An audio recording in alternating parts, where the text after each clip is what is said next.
Hey, how's it going? This is going to be a video breaking down in tiers the US men's national team player pool for the 2030 World Cup cycle. I'm recording this a few days after the second very disappointing loss to Belgium in 2026 because we had the one in March as well. But I'm recording this in July, right after the US got knocked out of the World Cup. We have here a pool of like a little over 100 players. I have ads on my tier list screen, so please excuse that. And most of these players, maybe not most, but a lot of these players are never going to play for the national team. They're never going to get a single cap. And some of them are going to play for other countries most likely.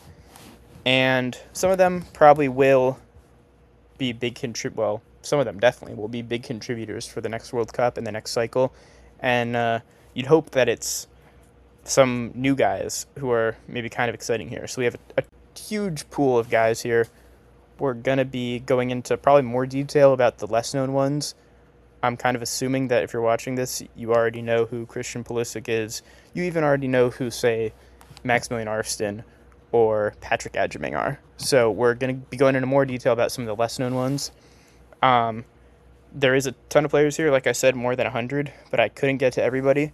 So real quick, apologies to our, I guess we'll call it the honorable mentions list of players, which is not limited to, but does include, gotta take a deep breath here, Kaveh Jerusalem, Samuel Adeniran, Jordan Morris, Taylor Booth, Kellen Acosta, Jordan Pefok, Jamar Ricketts, Jude Terry, Matthew Corcoran, Matthew Dos Santos, Ryan Hollingshead, Brad Stuver, Reed Roberts, Nolan Norris, Christopher Cups, Jalen Neal, Brandon Craig, Karide Osudina, Griffin Dorsey, Milan Ilowski, Indiana Vasilev, Caden Clark, Emeka Anelli, Justin Shea, Cole Bassett, Mako Milcevic, Darren Yappi, Mael Corbos, Jaquez Fields, Harbor Miller, Justin Ellis, Duncan McGuire, Julian Green, Max Dietz, Matt Miazga, Eric Palmer Brown, Nalik Kupovic, Alexander Staff, Thomas Williams, Jonathan Gomez, Mark Delgado, Gavin Beavers, Grayson DeTone, Conrad De La Fuente, Reed Baker Whiting, Nimfasha Berkimas, and Matthew Hoppe. In retrospect, maybe I should have had Julian Green or Matthew Hoppe in here just for the comedic sense, but I didn't. So those guys not going to be on here. I don't really expect any of them to be on the 2030 World Cup team, but if they are, it won't be shocking if a Jalen Neal snuck on or something like that, or if he made big improvements, maybe even started. So apologies to that. This is 4 years in advance, so it's real hard to predict. Nobody would have predicted Sebastian Berhalter or probably Max Arston in 2022, but they made the team, and in Berhalter's case actually played quite a bit. Obviously, being on here doesn't mean I assume that someone's going to contribute to the next cycle. There are some pretty random players on here, but I just wanted to have fun and include a bunch of guys. This is assuming Pochettino leaves and is no longer the coach of the U.S. men's national team, and we don't know who the coach is going to be. So it's really just kind of based off my opinion. Essentially, it's not based off what I think Mauricio Pochettino or any other coach would do. So we look at the tiers here. We got base for the next cycle, which I think makes, it's pretty self-explanatory. It's guys who are already with the team and who I expect to be the building blocks for the 2030 World Cup. Get them in next camp. This is guys who maybe we haven't seen a ton of looks at, or maybe haven't seen any looks at with the national team, but they are performing in a way that makes me want to see them as soon as possible. We'll get more caps. These are guys who are with the team right now and are going to get more caps, as the name for the tier implies, but aren't necessarily going to be this base for the next cycle type of player. Fighting to stay afloat, think Miles Robinson, right? Think guys who are on the team, in or around the team. Seems like they are not going to be unless they really step up their game and start performing better at the club level and making improvements as a player. In general, these guys are going to be on the older side. Sorry if you heard that beeping just now. Keep an eye on. Pretty self-explanatory. These are guys that shown a little something. Maybe I don't need to see them ASAP, but I do want to make sure that whoever is the coach is looking very carefully at their progress. I don't know, Chief. These are guys I don't really see it with. They are, for whatever reason, relevant enough to make this list, but I don't really think they're at the level that we need to contribute to 2030. Real sicko shit, this will be very apparent as the video goes on. And thank you for your service. Think Tim Ream. Spoiler alert, Tim Ream. In fact, we can probably have him be the first person. Tim Ream, love you, buddy. One of the best center backs in program history, probably, at this point. Was actually very good in the World Cup until the Belgium game. But you're 38. You're going to be 42 in 2030. We're going to keep you here. We're going to start mostly with the goalies, though, with Matt Turner, New England Revolution goalkeeper, 32 right now, going to be 36 in the next World Cup. Was our starter in 2022, of course, and was our second keeper this tournament. I'm going to say will get more caps. He's the best goalie in MLS right now, probably. Certainly the best American goalie. He, in retrospect, you could say maybe should have been the starter this World Cup. It's harsh on Freeze because he did earn his spot, but we all saw what happened. Turner's going to get more caps just because he's a phenomenal athletic goalkeeper. He has great reflexes. He can probably still be the best goalkeeper in MLS for a little while longer, but 36, you'd kind of hope that 36-year-old Matt Turner is not somebody that you're going to build on as the base for the next cycle. You'd kind of hope that we'd have one of these later goalies we're going to talk about starting ahead of him. Great guy. Could totally go as like a third choice or whatever, maybe like a Sean Johnson type of role in 2022. But yeah, I think we'll get more caps is good. Zach Steffen, 31 right now, Colorado Rapids goalie. Is he fighting this? I don't really think he even is a float right now. I think he might be going in. Thank you for your service, honestly. He's error prone. He's solid at best in MLS. He's a low floor, high ceiling type of guy. He can make great saves. He can be comfortable with his feet. He makes comedic errors frequently, which is maybe the worst thing you could possibly say about a goalkeeper. I don't particularly want to see Zach Steffen playing for the national team again unless he really cleans up his play. Matt Freeze, I'm going to put him in fighting to stay afloat. I feel bad for the guy, I really do. He didn't have much to do in a U.S. shirt. He kind of repeatedly was fine. In MLS, he's fine. Out of the 3 goalies we took to the 2026 World Cup, he's the least impressive one in MLS. I would be mildly surprised if he played in a game of consequence for the U.S. ever again. He is only 27. He'll be 31 next World Cup. But, it's a tough one for Freeze. Ethan Horvath, thank you for your service. Might be harsh. I don't know, Chief. I mean, in some ways that feels harsher, but just in a goalkeeper, you don't want a guy who constantly looks terrified. That's not his fault. That's his face. But he has shown good reason, potentially in the past, to be a little terrified. Struggled to hold down a starting job even in the championship. He's with the Red Bulls right now. He looks fine. He's not a particularly impressive goalkeeper. We're always going to have that Nations League final with Ethan Horvath. But I don't know, Chief. If someone were to say I think Ethan Horvath should get another look with the national team, I'd probably say I don't know, Chief. Patrick Schulte,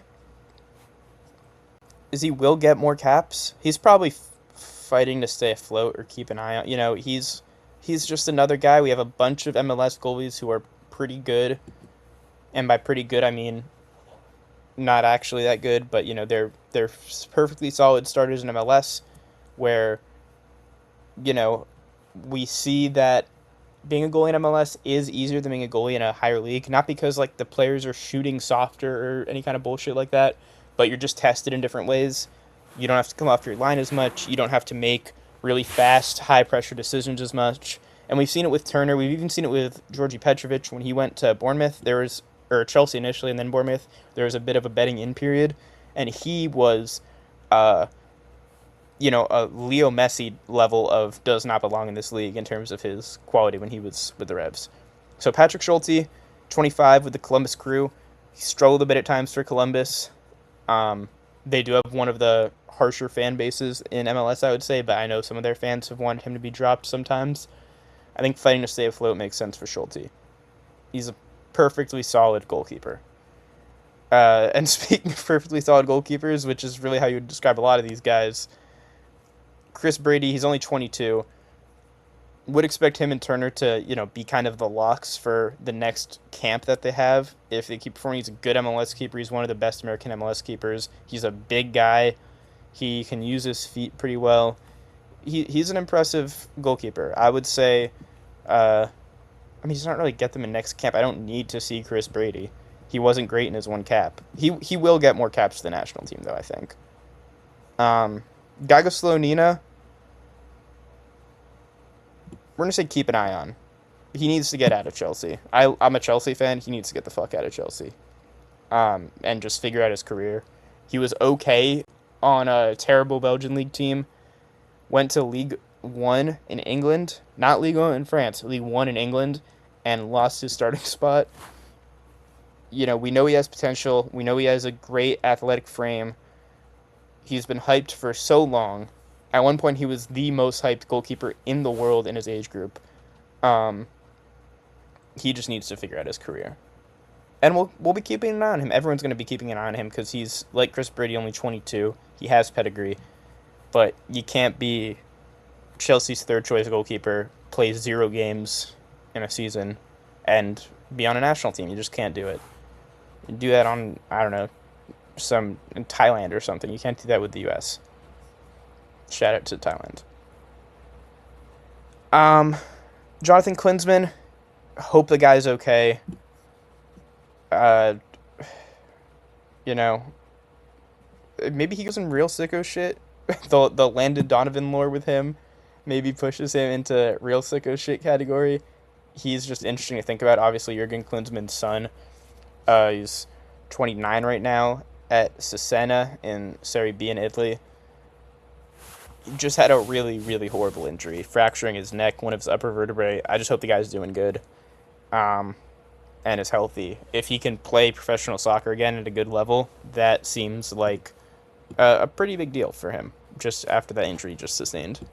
And I'm realizing now how long this video is going to be, so let's go through some of these guys quick. Roman Solentano is a great one to go through quick. Not a very proactive goalie. He has the ability to be a very good shot stopper, but he's a bit error-prone just due to his lack of proactivity. Keep an eye on fighting to stay afloat. We'll put him in fighting to stay afloat, I guess. He was in camps. He's there. He's another fine MLS goalie. Diego Cochin. Get them in next camp. Keep an eye on. Maybe keep an eye on because he's just joining Lyngby in the Danish Superliga. We're going to want him to bet in with that team, actually get some professional minutes that aren't in the third tier of Spain with the Barca Atleti team. Very highly rated, fantastic shot stopper, great distributor. Not an easy place to go play, Lyngby. They just got promoted. They're not expected to be great. So he's gonna be facing a lot of shots, and he's gonna be conceding a lot of goals probably, and we're gonna need to see what he can do. But certainly a very exciting goalkeeper. There's not really any denying that. Also was with the U.S. team in the 2026 World Cup as a training camp goalkeeper with these next 2 goalies as well. Andrew Rick. Right now, he is behind Andre Blake. He actually probably would go in real sicko shit. Not a lot of people know who Andrew Rick is, I feel like, unless you're from Philly or really keeping up. He's behind Andre Blake right now, one of the most legendary MLS goalkeepers ever, but once Andre Blake is no longer the starter, he is expected to be the future for the Philadelphia Union. He's only 20 right now. Same age as Cochin. Haven't seen a lot of him, but we know he's very highly rated. Him and Cochin were the 2 that initially went with the 2026 team as camp goalkeepers, which I think probably means they're both ahead of this next guy, Julian Eystone, another 20-year-old with Brentford. This guy's 6'6", great frame. He can get down low well for a guy that big. He could be another Chituro Odunze, if anybody remembers him at Leicester, where he's, a goalkeeper with a well-established English academy team. Although, to be fair, compared to Odunze, he actually has a professional first-team contract, unlike what Odunze had at Leicester. Eystone's probably not going to be the goalie for Brentford starting anytime soon, but It'd be good to get him some minutes, see what he can do. He's a bit raw from what I understand, but you can't teach being 6'6" and a great athlete. And he came into the World Cup camp once Cochin left and went back to Barca. So you got to think he's pretty highly rated by people in the know, much more in the know than I am.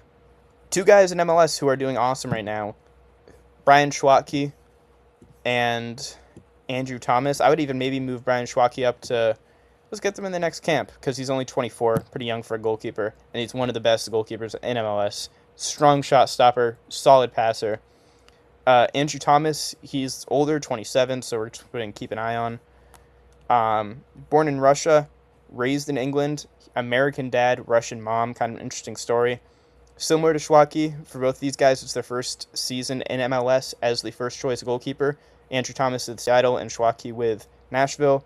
They're both doing great. Schwatke, just because of his age, a little more exciting. Both of them are also playing behind really solid defenses at Nashville and Seattle. Neither of them have been incredibly tested, but they both seem like really good goalkeepers. Schwatke was the hero in the Open Cup when Nashville won that, so just two exciting guys. Schwatke probably a little more exciting, again, just because of the age. Maybe a little bit stronger in MLS this year, hard to say. Duran Fari, this guy he's probably not real sicko shit, right? He's keep an eye on. He's starting in MLS. 19, San Diego. San Diego is such a funny team under Milojevic. Really almost ridiculously, absurdly comfortable playing the ball with his feet, as would be expected at San Diego FC. Again, 19 years old, younger than Cochin, younger than Eyestone, younger than Andrew Rick, and he's started a decent amount in MLS this year. He's error-prone, as you would expect from that age, but he's a decent shot stopper. Again, super comfortable with his feet. That is how he's gotten MLS minutes, is just by being able to pass without worrying, and as you can expect, occasionally he's passed it to forwards, or he's held onto the ball for too long, and other teams have scored goals on him. But the nice thing about San Diego is they're very, very, very committed to their style of play, and he's going to have chances to show that he can be an MLS goalkeeper. And again, 19, cannot stress that enough. High potential guy. Worrying thing is his height. He's listed at 6'2". He's kind of a small 6'2", if you know what I mean. I think that's pretty unlikely he's actually 6'2". You're going to see some height inflation with these younger MLS goalkeepers, center backs. But if Duran Fari pans out, he will, at the very least, be a fantastic ball-playing goalie. And he's shown ability to use his hands as well, which, as we all know, is important for the position. He's not making that Matt Freezer against Belgium, I'll tell you that.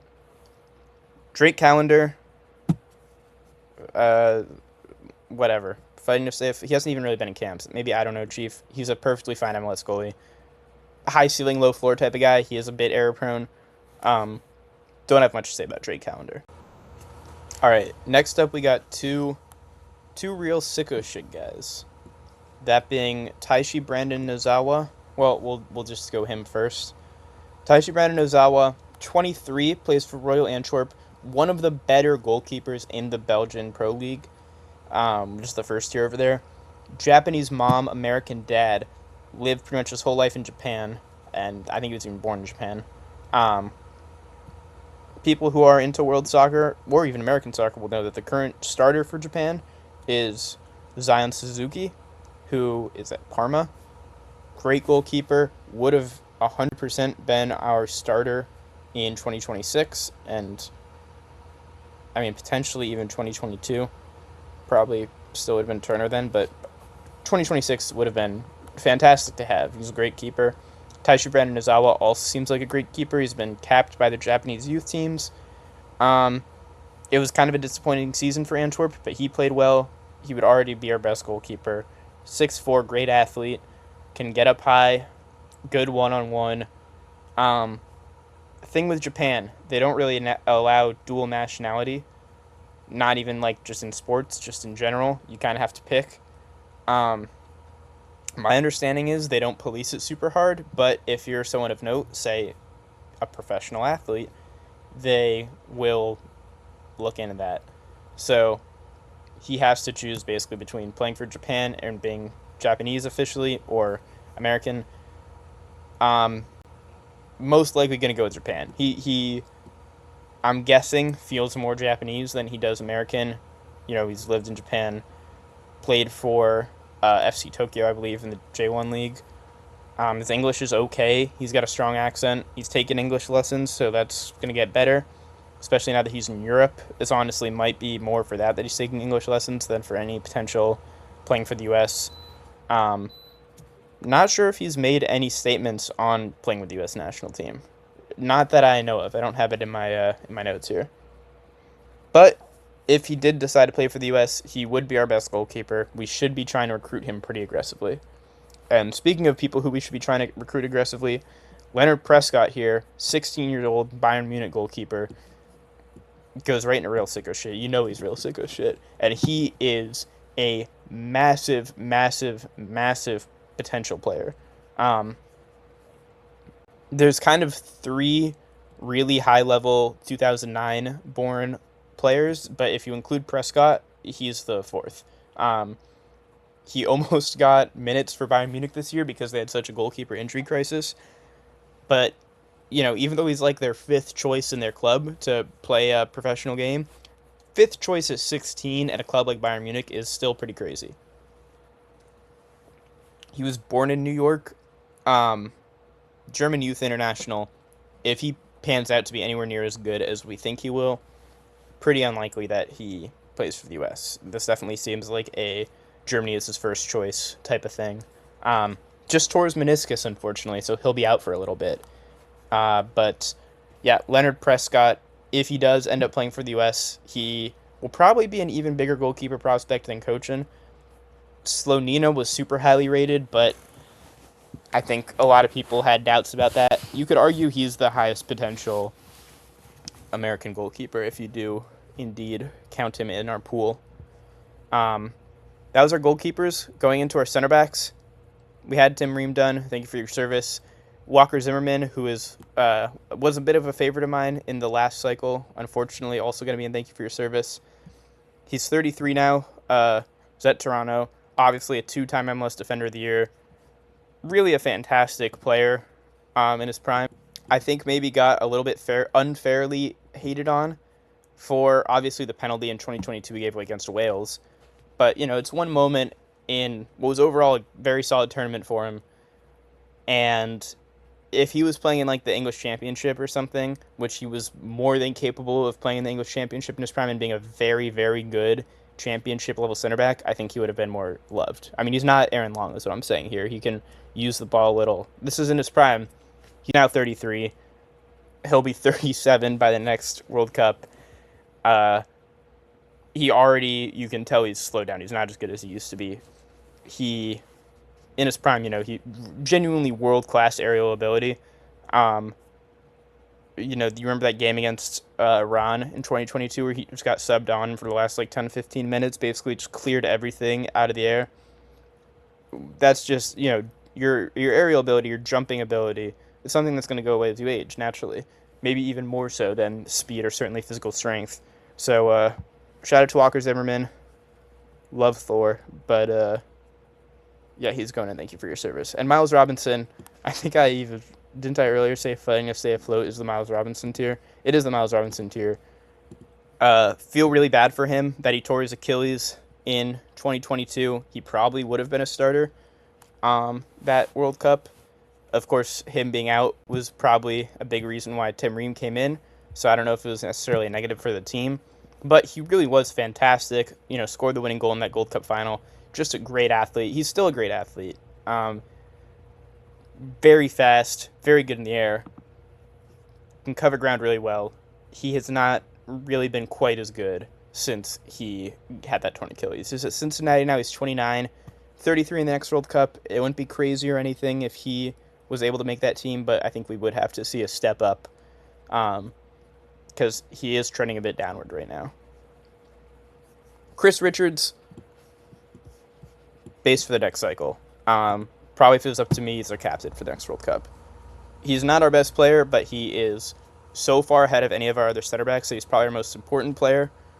Don't think about the fact that he did have a nightmare against Belgium, but so did his goalkeeper and his other center back, so hard to hold that 2 against him. If you are watching this video, you know who Chris Richards is and why he is in the tier that he's in. Mark McKenzie. I think he maybe is and will get more caps.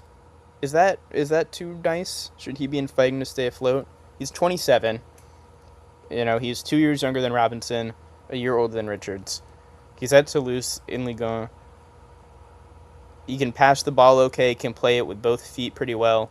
He was so bad against Turkey. Probably the worst player on the field. Actually, wait, no. Tim Weah was definitely the worst player on the field. But McKenzie was, up there. Man, he just has you never feel confident when he's there. You never do. I think I'm maybe going to put him in fighting to stay afloat, because if I'm the new U.S. coach coming in, I'm saying, listen, I know that he's maybe one of our best center backs right now, but there's no way we can be a serious team in 2030 with a guy who's this error-prone playing center back for us in the World Cup, or even on the bench. We just can't. It sounds mean on Mark McKenzie. He seems like a really good guy. But I think fighting to stay afloat is fair. Cameron Carter-Vickers. Keep an eye on. Fighting to stay afloat feels too harsh. He is just coming off of a really bad injury. He's like out for 9 months or something with a torn Achilles. Although, to be fair, I think maybe fighting to stay afloat is right. He was really bad in Greg Berhalter 2.0 era. He only got like 1 cap under Pochettino, I think. Clearly did not impress him. Super physically strong. Great at actually defending, not great at anything else. He's not super capable on the ball. He doesn't move and cover ground super well. He's at Celtic. He's very loved there. Maybe the best center back in that league. It's not a league filled with strong center backs. CCV, you hope that he can really stay in the pool. It's 28, 32 next World Cup. Not a spring chicken, but not crazy for a center back. Him, McKenzie, Robinson, I think are all in similar boats. And Austin Trusty, I think will get more caps. He was pretty good against Turkey, playing as a left back until he got hurt. Not a player that I'm personally a huge fan of. He was like the worst player in the Premier League when he was at Sheffield United. He's gotten better since then. He's not held in as high regard as CCV is by Celtic fans. He's not as good of a defender, but he can play the ball a little bit more. But he's going to get more caps. He's by far, the best left-footed American center back not named Tim Ream in the year 2026. And in the year 2030, unless somebody else comes up, he might be the best left-footed American center back then too. We'd hope not, but it's possible. Tristan Blackman, reigning MLS Defender of the Year. I think he's somebody to keep an eye on. He got 2 caps in 2025. He didn't look great. He didn't look terrible. He was kind of put into a tough job going against Heung-min Son right away. He's a good player. I think a big part of why he looks so good in MLS is he's in a really, really strong Vancouver system that is super well drilled. They didn't really drop too much off when he got hurt last year. He has Laborda next to him, who I think is maybe even a better player, potentially. Ralph Priso's, and the Vancouver's got a ton of good defenders. One of whom is actually going to come up in not too long. But yeah, Tristan Blackman, he's a good player. I think maybe inflated a little bit by how good the MLS team is. But I certainly would not be upset if he got more caps for the national team. No, this isn't a picture of Cameron Carter-Vickers in a different shirt at a different angle. There's actually a whole other player, George Campbell. I almost want to say get him in next camp.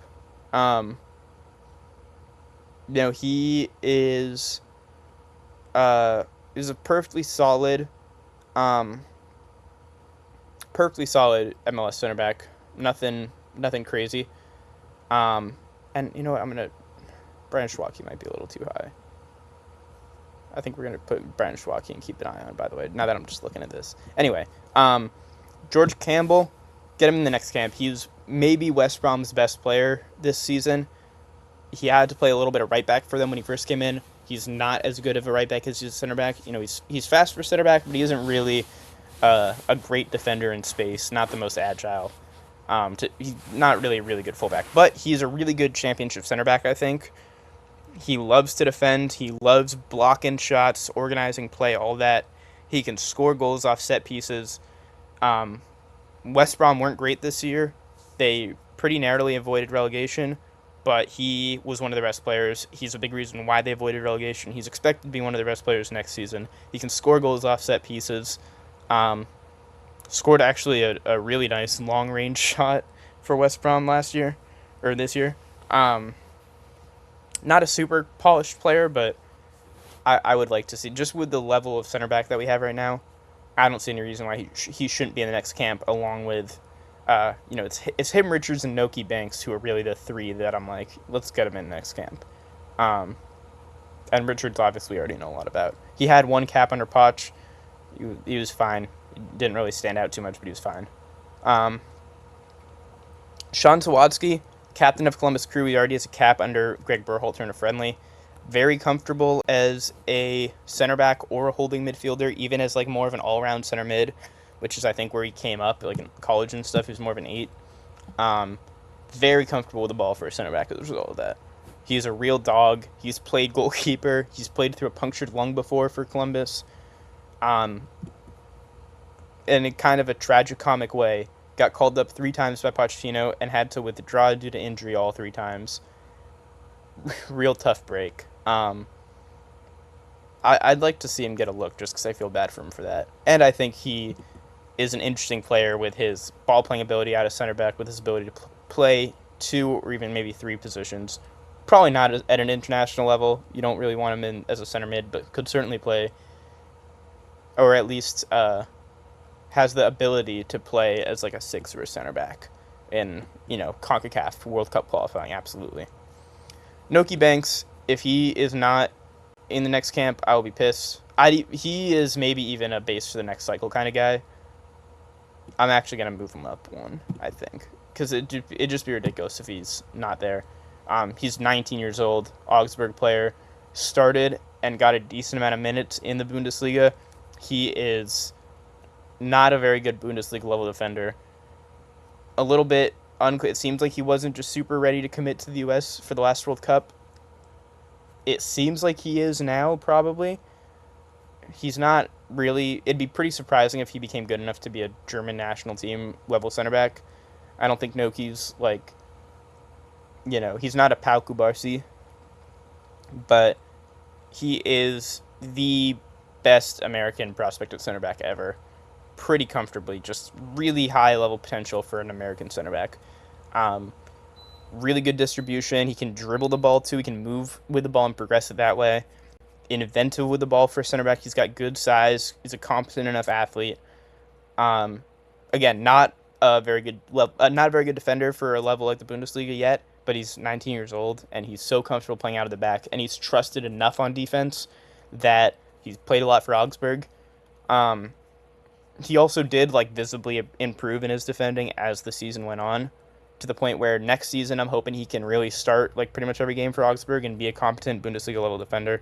He should be someone that we really build on for next cycle. Jackson Reagan, called in by Poch. Seattle told Pochettino, you can go into the camp. He can even play in the first friendly. He's got to leave before the second friendly because of CONCACAF Champions League. Pochettino said, all right, I don't want him then. Tough break for Jackson Reagan. He's a legitimate 6'6". He is a freaking huge guy. Really comfortable on the ball. He's 27, so 31 by the next World Cup. Totally doable. Good passing ability, can move with the ball. He's slow. He's 6'6". It takes a while for him to turn, but he reads the game well enough that you'd hope he can, cover that lack of speed up a little bit. And he's just always going to be a great aerial center back and a great passing and ball progression center back. Daniel Mooney, 26, San Jose Earthquakes, a bit of a breakout this year. He's another one to keep an eye on. Really fast, maybe the fastest center back in MLS. He can play the ball a little with either foot. Not like a world beater with the ball at his feet, but he's fine with that. He's a little undersized for a center back. He's 6'0", I think. Kind of just an interesting one to keep an eye on if he keeps playing at this level. Just his athletic abilities are always going to make him kind of interesting. This guy's rapid, and he's a big part of the reason why San Jose have been so good this year. Bruce Arena, the goat of American soccer coaching, has really just taken a bunch of dudes, a bunch of mostly American dudes, and yeah, just kind of got him out there playing. And Daniel Mooney's one of them, and he's been good. He's been real good. And yeah, along with guys like Preston Judd, Nikos Kyrgios, Bo LaRue. Bo LaRue should have been another guy who I mentioned for the honorable mentions because I don't think I have him on here. Yeah, he's just a competent MLS center back with some pretty eye-catching abilities. Keep an eye on him. Matai Akamboni, 19, Bournemouth youth player, played with DC.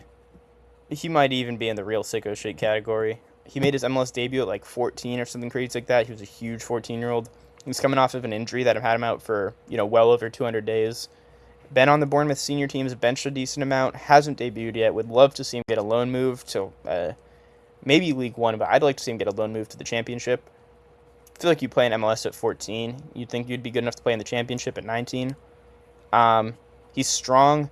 He has a little bit of trouble defending in space just because of his size, not like the quickest, but he has good range of passing on his left foot. He's a left-footed center back. He's probably the third best left-footed center back that the U.S. has right now, which is really an indictment on our left-footed center backs because, no offense to Matai Akamboni, he's just not nearly a World Cup level quality player yet. But in 4 years, he definitely could be. Would really like to see him get some proper Championship or similar level league minutes, though, even if it's moved back to the MLS. Josh Winder. I don't even know if he qualifies for real sicko shit at this point. He's so known as like what's going on with Josh Winder. 21, Benfica B player, not Benfica player, Benfica B player. He needs to get the hell out of Benfica ASAP. Him and Gaga Slonina are like in the same boat basically. Maybe Winder's even worse, where it's like, dude, you need to get out of that club immediately because he is barely even playing for Benfica B despite being good whenever he plays for them. He's comfortable on the ball. He has solid athleticism, good size, good defensive instincts. He needs to leave Benfica. So until then, he can't put him any higher than keep an eye on. Henry Chase, he's in real sicko shit. Just joined Salzburg. He's 22. Another Japanese American, Japanese mother and American father. He moves to Texas at age 3. He was born in Japan, moved to Texas at 3, went back to Japan at 12. If you see him talk, he barely has an accent. He speaks English great. He would need to file a one-time switch, I believe. He has said he'd be open to playing for the U.S. before, which is more than like Nozawa has said. So that is nice to see. Not actually sure if he's ever going to be good enough to get to that level. He kind of got a lot of buzz because he was playing some first-team Bundesliga minutes, but the club he was at, which I am blanking on it right now. Give me 1 sec. Oh, Stuttgart. Yeah, so Stuttgart had like a center back emergency. He got some Bundesliga minutes. He didn't look horribly out of place, but you can tell he wasn't really at Bundesliga level. Not nearly as big of a prospect with the ball as like Noki Banks, for example. And there's a good chance he doesn't really ever become good enough to get any caps for Japan or the U.S. But if he does, if he's good enough to get caps for Japan, he's probably good enough to get caps for the U.S. So, someone to keep an eye on for sure. But he's maybe more real sicko shit than keep an eye on. We'll move him up. We'll be nice. I think most of these players who have not gotten caps are going to be in keep an eye on. Because if they weren't worth keeping an eye on, they probably wouldn't be here. That being said, Neil Pierre, real sicko shit. This guy's 18, Philadelphia Union player, 2025 MLS Next Pro Defender of the Year. He's been listed. I've seen him listed at both 6'5" or 6'7". He's probably 6'5". But he is either way a fucking huge guy. Lyngby, the club that Cochin is going on loan to, he was a big part of why they got promoted out of the second division in Denmark. Scored 4 goals in 10 matches for them as a center back. I don't even think he started all those 10 matches either. Really, really, really dominant in the air.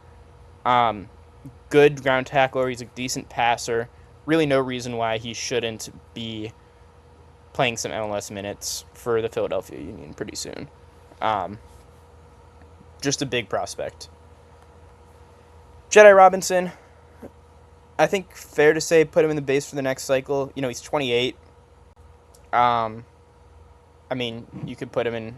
We'll get more caps maybe, but he's so good. Even though he didn't have a great World Cup, so athletic. Probably the most athletic player that's ever been on a U.S. national team, which is kind of funny because he was developed in England. Um, he's we know what he can do. 32 by the next World Cup. I'd like to think he'd still be good enough. Obviously, with players that are so dependent on their athleticism, that can fall off a cliff. We've seen it with like Kyle Walker, for example. Not to compare Jedi to Kyle Walker. Obviously, he's never on that level, but fullbacks who really rely on athleticism can kind of fall off the map. Hoping it doesn't happen with the Jedi. I think he can be in base for the next cycle. I mean, he's a very solid starter on a solid Premier League team. He's earned his spot in that top tier, if you ask me. DeJuan Jones, bit of a personal favorite from when he was at the Revs. 29 years old, will be 33 by the next World Cup. I mean, it's unlikely, right, that he's going to be in the 2030 World Cup team. He just had Achilles surgeries out to the end of 2026. Aside from him being a personal favorite for mine, he is on here because he's been good every time he's played for the national team. He has 10 caps for the national team, 4 assists in 7 starts. Just been good every time he's played for the U.S. He really has been. He's got the one that really sticks in my mind, fantastic assist to Brandon Vasquez in the Gold Cup under B.J. Callahan. He's just a solid player. Is going to be tough. Achilles surgery, 29. He's not the youngest anymore. But if he can get back to his New England Revolution level, he can play both fullback positions. He can play even both wingback positions. He's actually right-footed, despite mostly being a left back, but he's really good with both of his feet. Solid defender. Shout out to DeJuan Jones. I'm a big fan of his. And if it was up to me, I would wave a magic wand. He would never have gotten injured, and he would probably be a pretty solid contributor for the national team through this whole cycle. Mr. Flat Earth himself, John Tolkien.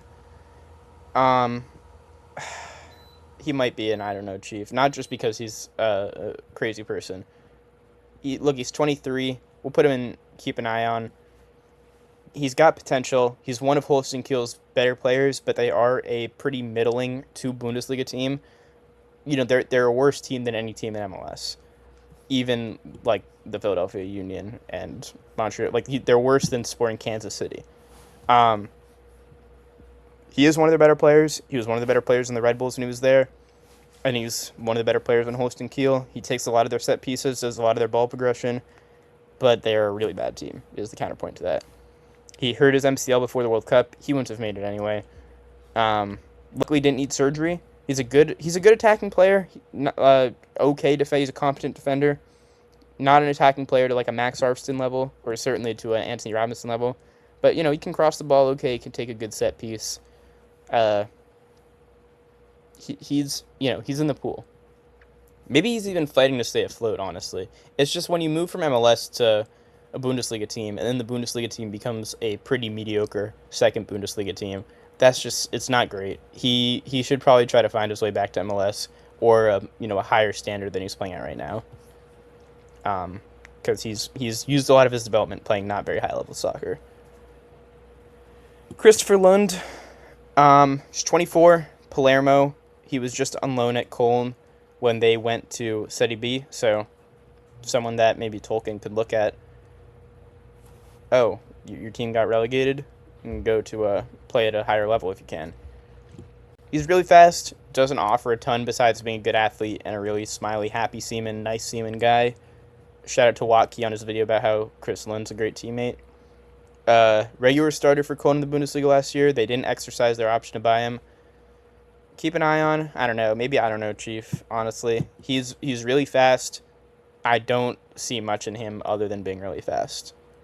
But he's not going to lose you a game. George Bello, 24 years old as well, also left back. Just won a title at LASK or LASK. I'm not really sure if you're supposed to say the abbreviation or just say LASK. He's a good attacking fullback. He's a good athlete. He can shoot the ball. He can combine in the final third. He's not a great crosser, though, or really a particularly good defender. Not like a super big guy, even though he's athletic enough. actually not the only American at LASK or LASK. Samuel Adeniran, who I said in the honorable mentions, I think was their top scorer when they won the title in Austria. So that's cool. And he would have been on here if he wasn't a really mediocre to maybe even bad MLS player. Bello was a pretty good MLS player. His career's kind of stalled out with his move to Arminia Bielefeld in Germany and all that, but he's still 24. There's no reason a 28-year-old George Bello couldn't challenge for a left back spot in 2030. Caleb Wiley, he'd be in to get them in the next camp if he didn't have to deal with all his injury issues. He's missed, combined with his knee issues, his shoulder issues. He's just had a hip issue. He's missed over a year combined of his career through his injuries. Not unheard of by any means, especially for a young player. He's only 21, but it's not good. Still on with Chelsea. I'd love to see him leave Chelsea because he's just never going to be, or it's unlikely he'll be good enough to really get minutes for Chelsea, and they always have guys waiting in the wings. I'm pretty sure Yorel Hato is younger than Wiley, and he's maybe going to start at left back for Chelsea. So, it's just he's got to go to a team that isn't one of the top teams in the world and get some minutes. He's 21. He can't be sitting on the bench, and he's got to stay healthy. He went on loan to Strasbourg and Watford. Injuries kind of messed up both those loan moves, but when he got to play, he did not look out of place at all in his limited time in Ligue 1 and in the Championship. Just a great athlete.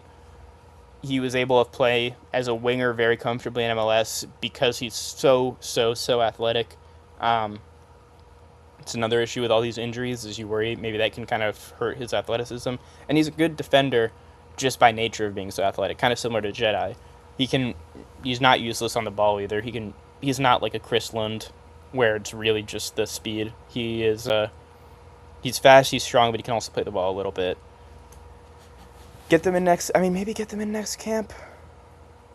I'd like to see Wiley in the next camp. I think he has huge potential. He's just really got to stay healthy. And if he is settling with a loan move with a new club, maybe don't put him in the next camp and instead let him acclimate. But he's one of the higher potential guys in the pool, I think. Especially for someone who only has 3 caps. Peyton Miller, not super dissimilar to Wiley. He's in the keep an eye on category. He can play as a winger, but he's gonna be a fullback or a wingback. Really elite speed, very attacking minded, not a pushover defensively, not a ton of nuance to his game. Probably not as good on the ball, or I would say definitely not as good on the ball as Wiley was when he was in MLS. Peyton Miller's only 18. He has a huge room to grow. He's really not even someone who necessarily we got to talk about in 2030. We can talk about him in 2038, because 12 years from now Peyton Miller is going to be 30. So he has big potential. Needs to just keep playing in MLS, keep showing his speed, and maybe add like I said, a little bit of nuance to his game because he's very vertical right now. He's not a lot of horizontal play with Peyton Miller. Next up, we got Luca Bombino, 19-year-old San Diego FC player. As you expect for a San Diego FC player, super comfortable in possession. Probably more than literally any other left back in the pool. That's kind of his whole game, though. He's not a great athlete, which is kind of an issue for a fullback. Not super fast, not super strong, not incredibly progressive. But if you get him in a passing triangle in his corner, he's a great dance partner there. He's very comfortable on the ball. He's probably a real sicko shit type of guy. I think it's pretty unlikely he gets the athleticism high enough or improves the technique to a point where he's just undeniable, where he'd really be playing much for the national team. Tate Johnson, 20-year-old at Vancouver, really solid young fullback for his age. Not sure he has any real standout qualities, but he's a good player, and he can, I think, play a little bit on the right as well, or he has in the past. He's a left back though, not the most athletic, but not devoid of athleticism. Not the most penetrative, but he can get forward. Not the best defender in the world, but he's a perfectly solid defender. really, really solid, only 20. Probably gonna stay a really solid fullback and not really a national team level fullback. But then again, speaking of really solid fullbacks who don't have any real standout qualities, Joe Scally, he will get more caps for the national team, I think. He's 23. He's one of the guys at Mönchengladbach. He's the youngest ever non-German to make 150 Bundesliga appearances. It's a very impressive record. He's a good one-on-one defender. If I was the coach, I would really be saying Joe Scally is not really a attentive defender enough or a good enough athlete to overcome the fact that he's not super big to play center back. And unless you want a real stay-at-home right back, he's not going to be good enough on the ball and in terms of getting forward and being able to get on the half turn and play the ball forward to really be a right back. I mean, even compared to Alex Freeman, who to be fair is a very good attacking player, but like he was also tried out in that spot and he couldn't progress the ball enough to really be good as in possession basically a third center back. So that's what you got to say about Joe Scally. He'll get more caps. He's not like I said, not a great athlete, not a great ball player, not a very attentive defender. He can play in a variety of positions without costing you a game, and he can defend one-on-one very well. Was one of our best players in the disastrous Copa America. I don't want to hate on Joe Scally. He's perfectly fine. He's serviceable. He's the definition of serviceable. And, he'll get more caps. Alex Freeman. He's spaced for next cycle. This guy, 21 years old, the youngest member of the 2026 World Cup team. Terrific athlete, obviously a son of an NFL player, a great NFL player. Terrific athlete, and he seems like he has room to fill out more physically. He's already a beast, so that is really exciting to say, this guy seems like he could probably get even stronger than he already is. He's raw, technically, but he is very, very, very capable of attacking space with the ball. People who've only seen him play for the U.S. might not realize this because he does kind of tend to sit back more in Pochettino's system, but he was a ridiculous level of attacking threat with Orlando City and MLS, just by virtue of being really smart with his runs, capable of moving the ball from a deep position, and just so athletic. He is a guy that we really got to build on. Pochettino said he could potentially be one of the best players in the world in his position, and honestly, right now it's hard to disagree with that. Alex Freeman, he should be one of our guys looking at 2030. Absolutely. Really one of our guys, like one of our top guys.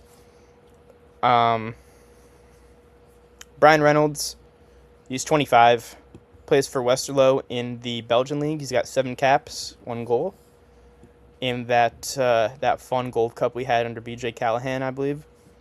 Went to Roma kind of out of nowhere. He wasn't actually that good of an MLS player. Did not seem ready to go to Roma. Was indeed not ready to go to Roma. But he's kind of come back from that failure. He's carved out a good career for himself in Belgium. Good athlete. He's fast. He's real tall for a fullback. Good crosser of the ball. Not someone who's going to give you a lot of nuance in interplay and not a particularly good defender. He's just kind of on this list to be on this list, honestly.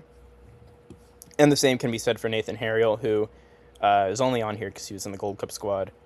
He was good in the 2024 Olympics. I thought he was one of our better players in that tournament. He's 25 now. He's going to be 29 next World Cup. There's really no situation where 29-year-old Nathan Harriel is getting in our World Cup team unless he makes drastic improvements.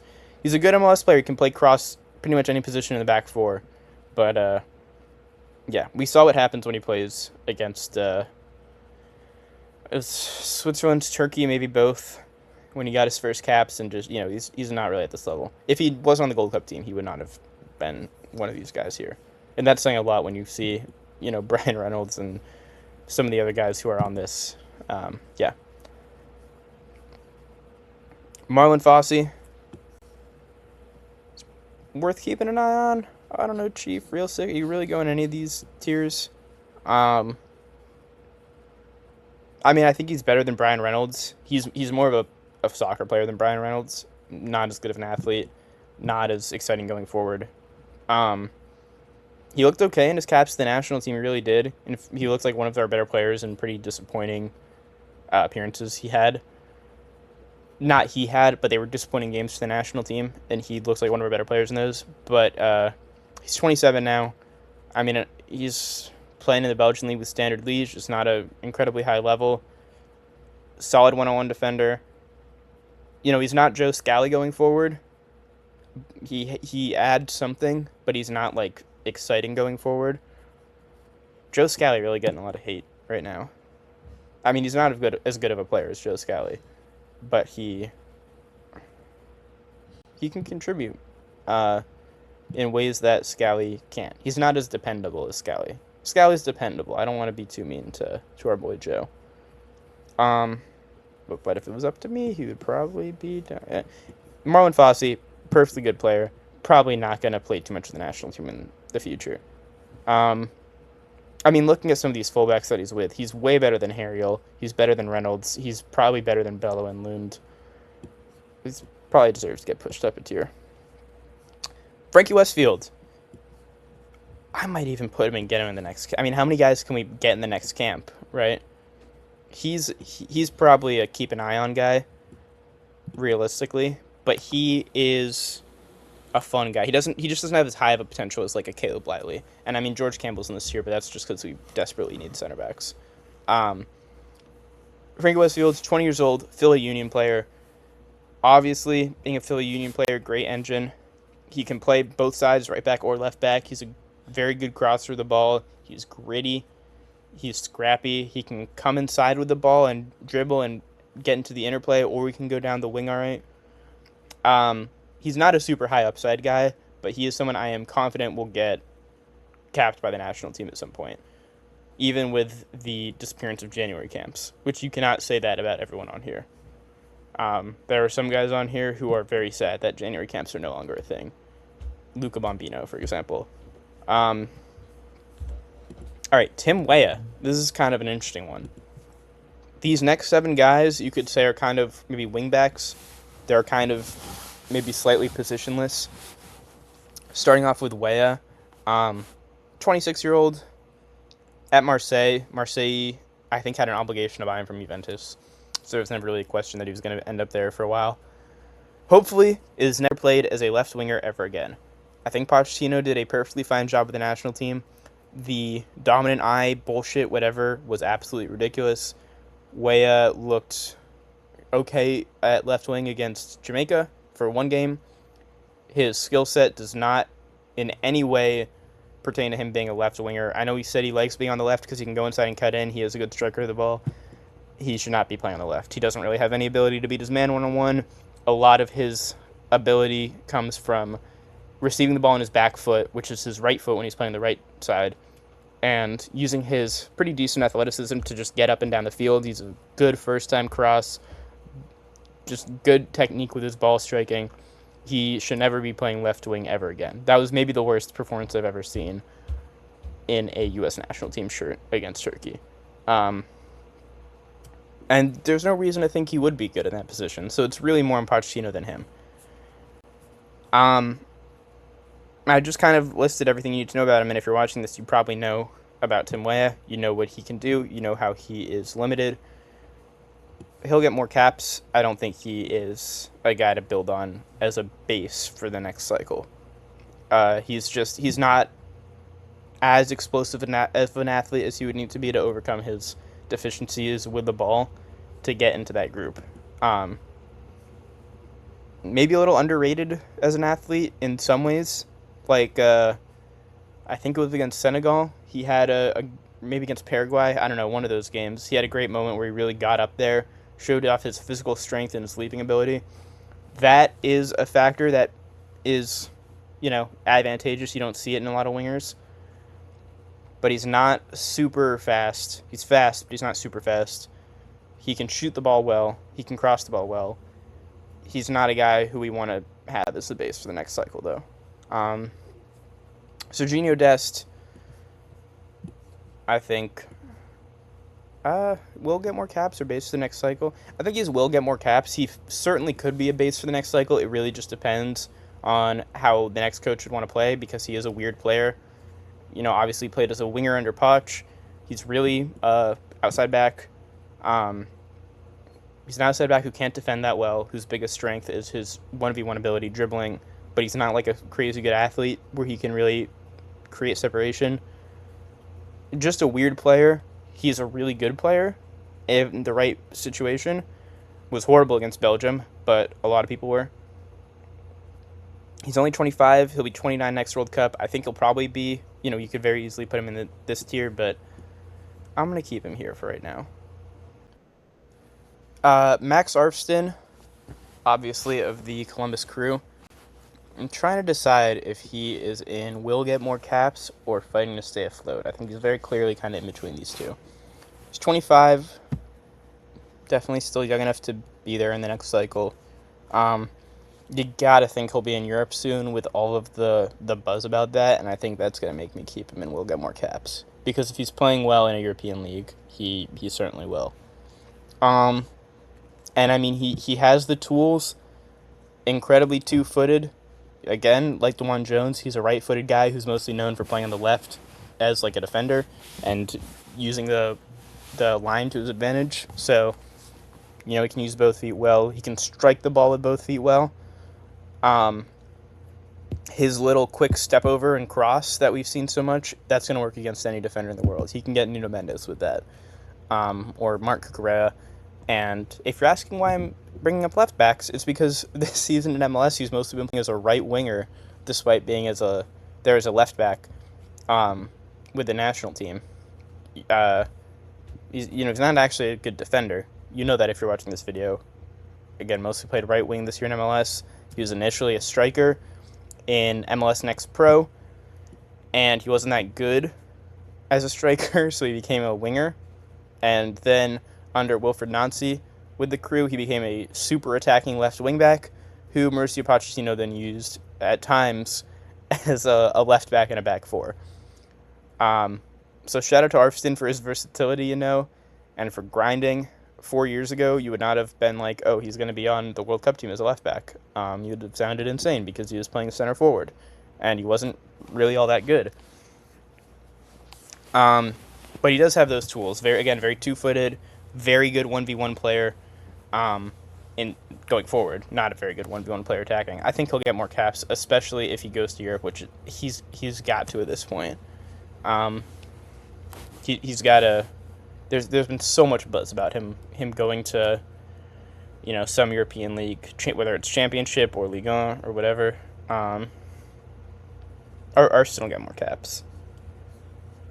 Kevin Paredes, 23, just joined Utrecht in the Eredivisie because Wolfsburg got relegated. Left-footed, can play, as a left wing back, as a left back, on either wing as an attacker. In the Olympics, he was kind of a highlight for us, playing on the right wing. He's almost get them in the next camp, but he's had so many bad injuries, been very unlucky with them. I think he can go right into Utrecht and be one of the best players, which is what I think he needs to be focused on. Keep an eye on him. Let him focus on his club a little. Let him focus on being healthy and playing consistently. And if he does that, we know for a fact he has the talent to be in the picture in 2030. Xavier Gozo, get him in the next camp. A lot of people were calling him to be on the World Cup team. I was not one of them, but he should 100% be in the next camp. 19, RSL player, been the best young player in MLS this year. Fantastic athlete, very direct. He's been playing right wing back. He's been playing as kind of that right half-space 10. He's been playing a little bit as a striker. He can finish. He can shoot the ball well from all kinds of angles. He's a little raw, but he's really good one-on-one. Just an elite athlete, and he tries shit. He's willing to just go out there on an MLS field where he's one of the youngest guys there, one of the least experienced guys there, and just try stuff, and a lot of times it pans off. He's very, very exciting. get him in the next camp. Benjamin Kromaski. If you just knew this guy in MLS, you might be saying, why is he with the wingbacks / like kind of positionless, wide, semi-defensive players? Kromaski was a decent center mid. I'll just put him right here for you while I talk about him. Decent center mid in MLS with Inter Miami. He's only 21 years old. He went on loan to Parma. He had a meniscus injury that kind of messed up his loan. Despite that, Parma still activated their ability to buy him, which shows that they see a lot of promise in him, probably not as a center mid. He's a big guy. He's a strong athlete. In the U20 World Cup, you saw just physical dominance from him. He has good instincts in the final third. He can box crash. He can combine a little. But he is just not really good enough on the ball to be a top 5 league center mid right now.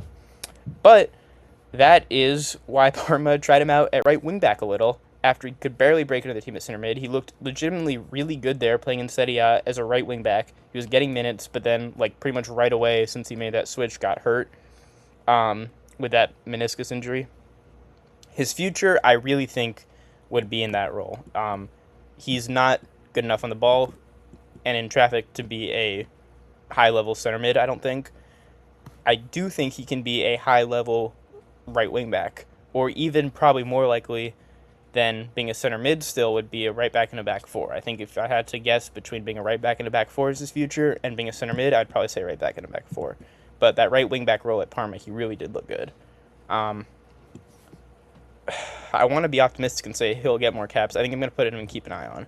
But definitely keep an eye on him, especially that position change. Parma clearly have faith in him that he can be a player for them with their taking up their option to buy him. I'm excited about Benja Kromaski. I wasn't really when he was a center mid, but now that he might not be a center mid, I am.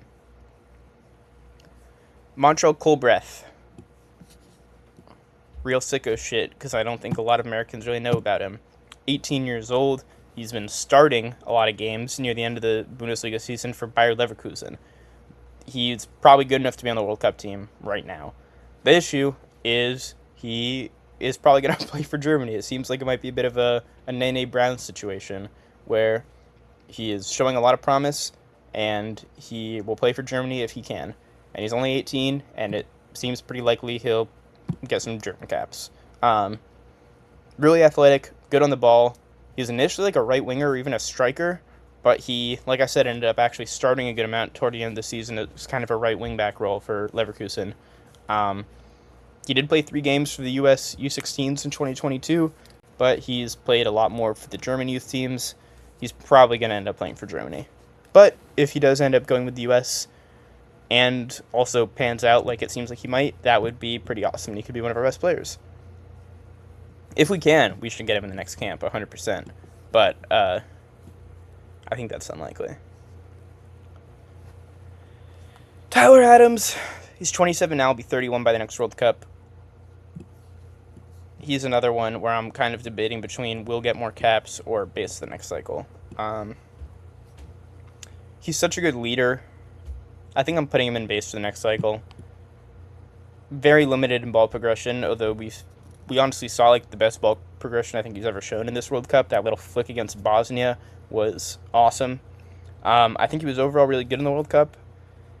Can't hold Belgium too much against him. I mean, he wasn't good in that game, but nobody was, and he just isn't the type of player who can really drag a team to winning a game. He's just a really athletic destroyer type, really good character. Maybe this is a slightly hot take, but I think a good team, you can have him in the squad, but like a proper good World Cup team is probably not starting Tyler Adams. Unless you're playing someone, I mean, even more so than Tillman, that's like really comfortable on the ball next to him because he just can't really play on the half turn at all. Despite that, I'm going to put him in base for the next cycle, despite my maybe better instincts. Christian Roldan, 31, will be 35 by the next World Cup. I think he's been the recipient of so much undue criticism. It feels hard to imagine him really contributing in the next camp. I think he's definitely fighting to stay afloat.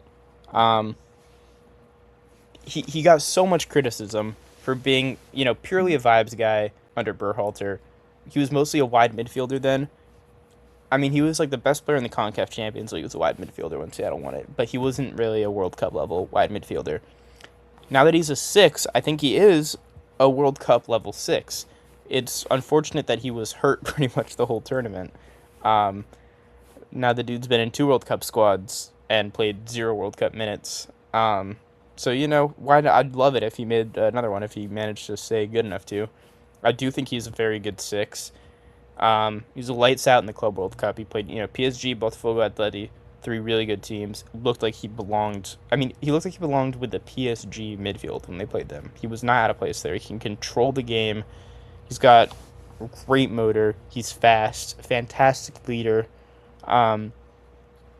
I mean, I've never met the guy. I've never met any of these guys. But the word is he's like a truly remarkable human being, which is kind of how he got in the team in 2022. Not a fantastic athlete. He's fast, but he's not super strong on the ball. Not a lot of risk in his passing. Um, he's kind of the Tyler Adams sub if he was healthy in this World Cup squad. You can't really play them next to each other because neither of them are.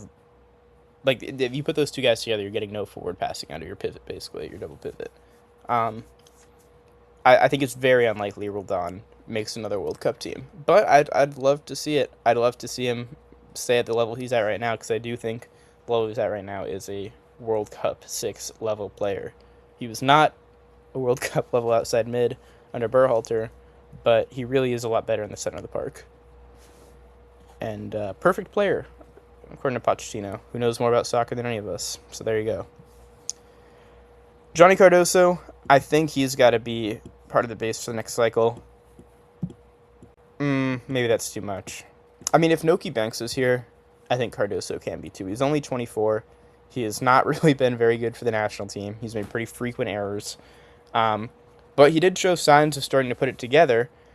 And then he had to get ankle surgery, and it ruled him out of the World Cup. It was very unfortunate. Born in New Jersey when his parents were just in the U.S. for a little, and then when he was 3 months old, moved back to Brazil. But he has gotten really good at English. You go back and look at like the videos of his first ever U.S. training session, which are on YouTube, because he was like by himself coming from Internacional. He didn't really have any English, and you look at him talk now, and he's pretty good grasp on the language, which is nice to see.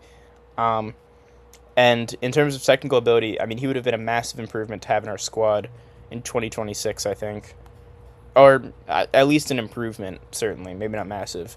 And he just gives you so many more options. You look at and this is actually a good time to talk about this, the difference in squad depth between us and Belgium. And I know some people are saying, oh, the U.S. and Belgium had similar talent levels. And that is kind of true. In the first 11, there is not that much of a gap. There is a gap. I still think Belgium have more talent, but there's not that much of a gap. But you look at players 12 through 26, it's night and day. I mean, we had Sebastian Berhalter as our 12th man in this World Cup, and Belgium did not play Kevin De Bruyne a single minute against us in a World Cup round of 16.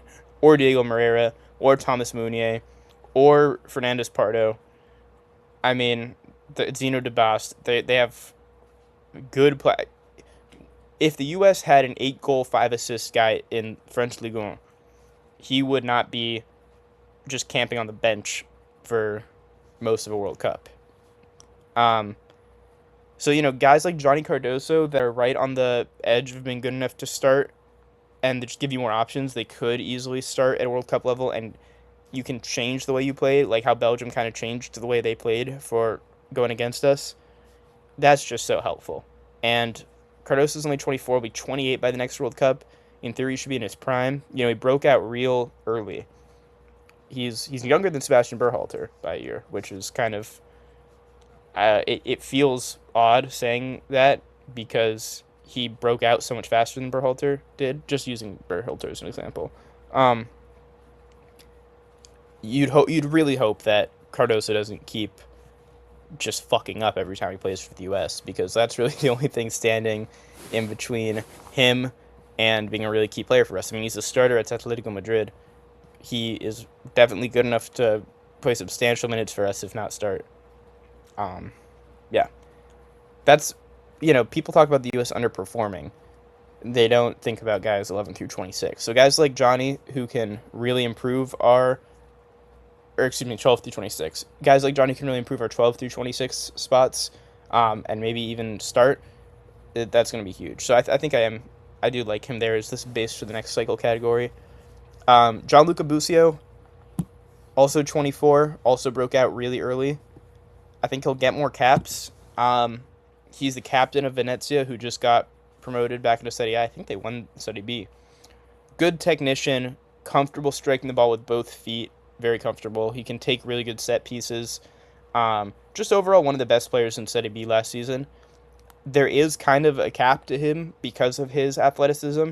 He's not the quickest. He's not slow, but he's not the quickest, and he's really small for a 6. I think he's like 5'8", 5'9", and real skinny. He might even be shorter than that too. But with his passing range, with his ability to strike the ball, he's always going to have a place for the U.S. He's a quality player. Don't know if he's going to be a World Cup level player, but you can plug and play him into World Cup qualifying against basically every CONCACAF team, with the possible exceptions of Mexico and Canada, and feel pretty confident that he'll be fine. All right, next up, Tanner Tessman, Big MAGA himself. Another 24-year-old kind of holding midfielder at Lyon. He's got a good size, just a really big guy. He's even played center back when that's been needed because he's his size. He does tend to play smaller than he is. He's a little soft, basically, is what I'm saying. He doesn't cover ground the best. He can be error prone. I don't think it was crazy that Poch left him off the roster. I do think he has a great range of passing. He's got a touch of class on the ball that most American players don't really have, especially ones that came up through American systems. He's very good on the ball, especially for a big midfielder. Just a solid player.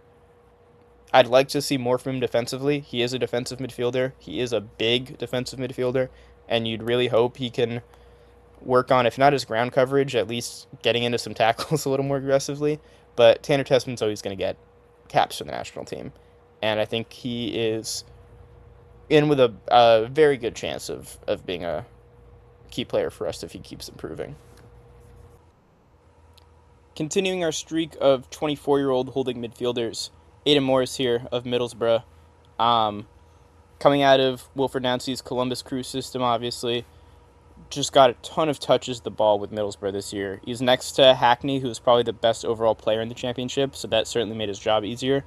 But he's just constantly on the ball with that team. If you look at the numbers of just his touches and his ball circulation, it's pretty through the roof, which is great to see. He should be trying to be one of the standout center mids in the championship next year. He's not going to have Hackney next to him, so he has to kind of be more of the take charge kind of guy. He was already one of the better players in the championship last season, but he's got to really try to, if not keep that level up, surpass it. Middlesbrough obviously lost in the championship promotion finals last season, so unfortunate end of the season for him, but to be honest, I don't really think he's a Premier League center mid. He doesn't really have the ability to cover ground that you would probably want to see from someone like that, but he is a quality player, and I would be shocked if he didn't get more caps with the national team in the future. James Sands, now back at NYCFC after a semi-successful loan spell at St. Pauli. I mean, they finished last in the Bundesliga and got relegated, but he got an ankle injury, which put him out for the season in like April or March. And before then, they weren't doing good, but they were doing a lot better before he got hurt. And him being hurt actually did really make their season a lot worse. I don't know if they won a game since his injury. Like literally zero. I'm pretty sure they didn't win a single game. He can play as the 6. He can play as a center back. He's a good defender. He's scrappy. He's not a great passer, but he's all right. He really struggles to cover ground. That was apparent in his, I think, only cap under Pochettino against Australia. He's just, when you're making Aidan Morris and Sebastian Berhalter look like, ground coverage machines, like they're N'Golo Kante or something, that's a big issue. Um, I, I don't know about James Sands having a future with the team past, like, I guess the now defunct January camp. I mean, that would probably be his place. I would be surprised if he played in a competitive match for the national team again. Maybe a Gold Cup. Same can probably be said about Leonard Maloney, also 26. He plays for Mainz now. He's a good defender. We saw that at Heidenheim. He moved to Mainz. At Heidenheim, he was pretty much just sitting behind the ball, heading the ball away, kicking people, clearing the ball. Pretty much does more of that at Mainz, except they're a team that has more of the ball. So now he just gets subbed in for the last few minutes of games to kick people and head the ball away. He's not fast. He doesn't have much of a passing range at all. He is a solid enough defender. He can play a little bit of center back too. He's got the size. But yeah, Leonard Maloney, probably not really what we want for the future of the U.S. national team in terms of just quality. Keaton Parks, kind of an interesting one. He really should be more the 8s, I think, but he can also play as a 6. He's 28 now. He came on so young when he was getting minutes for the Benfica first team at like 20. Good passing range. Oh, and he's at NYCFC now. He's been at NYCFC for a while in MLS. Good passing range, excellent ball progressor. Can play on the half turn really well. Probably the kind of holding central midfielder in MLS in terms of ball progression. At least out of the Americans, I should say. Dominant in the air. He's 6'4". He plays like he's 6'4". He wins an insane amount of aerial balls and aerial duels. He might be better as a 6 at a higher level because of that. He has a good game sense, but he's not fast, and because he's tall and he's good in the air. Again, probably the best like quote unquote footballer of any American MLS center mid. He really is good on the ball. He hasn't played with the national team other than like one friendly cap years and years ago, and he's always kind of been a guy that a bunch of people are like, it's a little weird. He's never gotten more of a, there's always those guys, and Keaton Parks is the one right now. He's still only 28, so I don't know. He might even be in real sicko shit because I feel like he's almost like a bit of a meme feels harsh, but a bit of a joke in the U.S. community. He's just one of those guys who, it's weird. Yeah, Keaton Parks really hasn't got much of a look, but I think he could be, a contributor. I don't think he's a significantly worse player than, James Sands or certainly Leonard Maloney or, really any of those holding midfielders we just talked about. I mean, Tanner Tessman is certainly a better player than Keaton Parks, I think, but I don't know if it's by a mile. Santiago Castaneda, he is another pretty interesting one. Plays for Paderborn, who just won the Bundesliga 2, I believe. They either won or they definitely got promoted. And he started for them pretty much all season as the center mid, a little more of a 6, I think. Haven't seen like any full games of him. I've seen clips. He's a good tackler. He's a good passer. He's tall. He's good in the air. He's going to probably be starting in the Bundesliga. I mean, the aforementioned Leonard Maloney was able to start in the Bundesliga. James Sands started a season in the Bundesliga. Timothy Tillman started a season in the Bundesliga with Firth. Santiago Castaneda will probably start a season in the Bundesliga, and we'll see, if he's really up for high-level soccer or not. He's definitely a real sicko shit category. I don't even think he's really shown enough excitement to be in the keep an eye on, but he is only 21, and if he does well in the Bundesliga, he'll certainly get some looks. He played at the US U21s, so he's not like a completely unknown guy by any stretch. But probably not somebody who you'd look at and say that guy has super high potential. Could be wrong. Again, only 21. The last 6 we have, Adri Mehmeti, 17-year-old on the New York Red Bulls. Not the most exciting player on this list, but maybe the second most exciting. Not an American-feeling type of player at all. He's almost... he could completely stop improving right now, and he'd basically be Keaton Parks and have a decade and a half span of starting in MLS. kind of a Busquets type of player almost. You watch him play, he's so good at controlling the ball. He's a tempo dictator at 17, which is crazy to say, especially about an American. Um, Not an elite athlete right now, which is fine. He's 17. He doesn't need to be a ground coverage monster. He's tall. Hopefully he'll fill out a little and get a little quicker. But even if he doesn't, he'll still be so exciting just on the basis of his technical ability, his ability to control the game. Huge shout out to Michael Bradley, who's obviously a legend, for the work he's been doing getting these really young guys into the New York Red Bulls and uh, competing at a super high level. I mean, MLS isn't the strongest league in the world, but for a 17-year-old to come in and in his first season in the league and playing anything other than MLS Next Pro, just starting game in and game out, putting in really good performances, and being one of the best players out there. And anyone who has not just gone in and looked up Adrian Mehmeti highlight clips, just do it because it is so impressive. Get him in the next camp. Weston McKennie, this video is going to be long enough. I don't think I need to go over why Weston McKennie will be a member of the base for the next cycle. He's 27, he'll be 31. I know a lot of his game is spent on athleticism, and there's some question marks about his fitness, but he is arguably the best American player right now. He's one of the players in competition for that. And yeah, he'll be a base for the next cycle. I feel the same way about Christian Pulisic. I know he's getting a lot of shit right now. Since this video is going to be super long, I'm just going to kind of go out of order. And look, Pulisic, probably rightfully so, getting a lot of shit. I do think he's soft. I don't think he's a leader. He's still probably the most talented American player of all time. And look, I know, again, a lot of his game is based off being explosive. And he is 27, I believe, at this point. He'll be turning 28 this year. I still think 31-year-old Christian Pulisic is still going to be fine. He's still got to be part of the base that we build on. Balogun we'll put up there too. Again, just let's speed this video up a little. Pepe. I mean, if it wasn't for Balogun, I'd put him in base, but Pepe, get more caps. I don't think that needs to be explained more. Same with, where's Brendan Aronson? Brendan Aronson doesn't need to be explained more. Gio Reyna, people have... Listen, I could talk for 10 hours about Gio Reyna, but a million other people have talked for 10 hours about Gio Reyna. If you're watching this video, you probably know what the deal with Reyna is and why I'm putting him in this tier. Is there anything else that's just obvious? I mean, Tillman, obviously, we're going to have him be part of the base. Arguably the best performing player in the World Cup.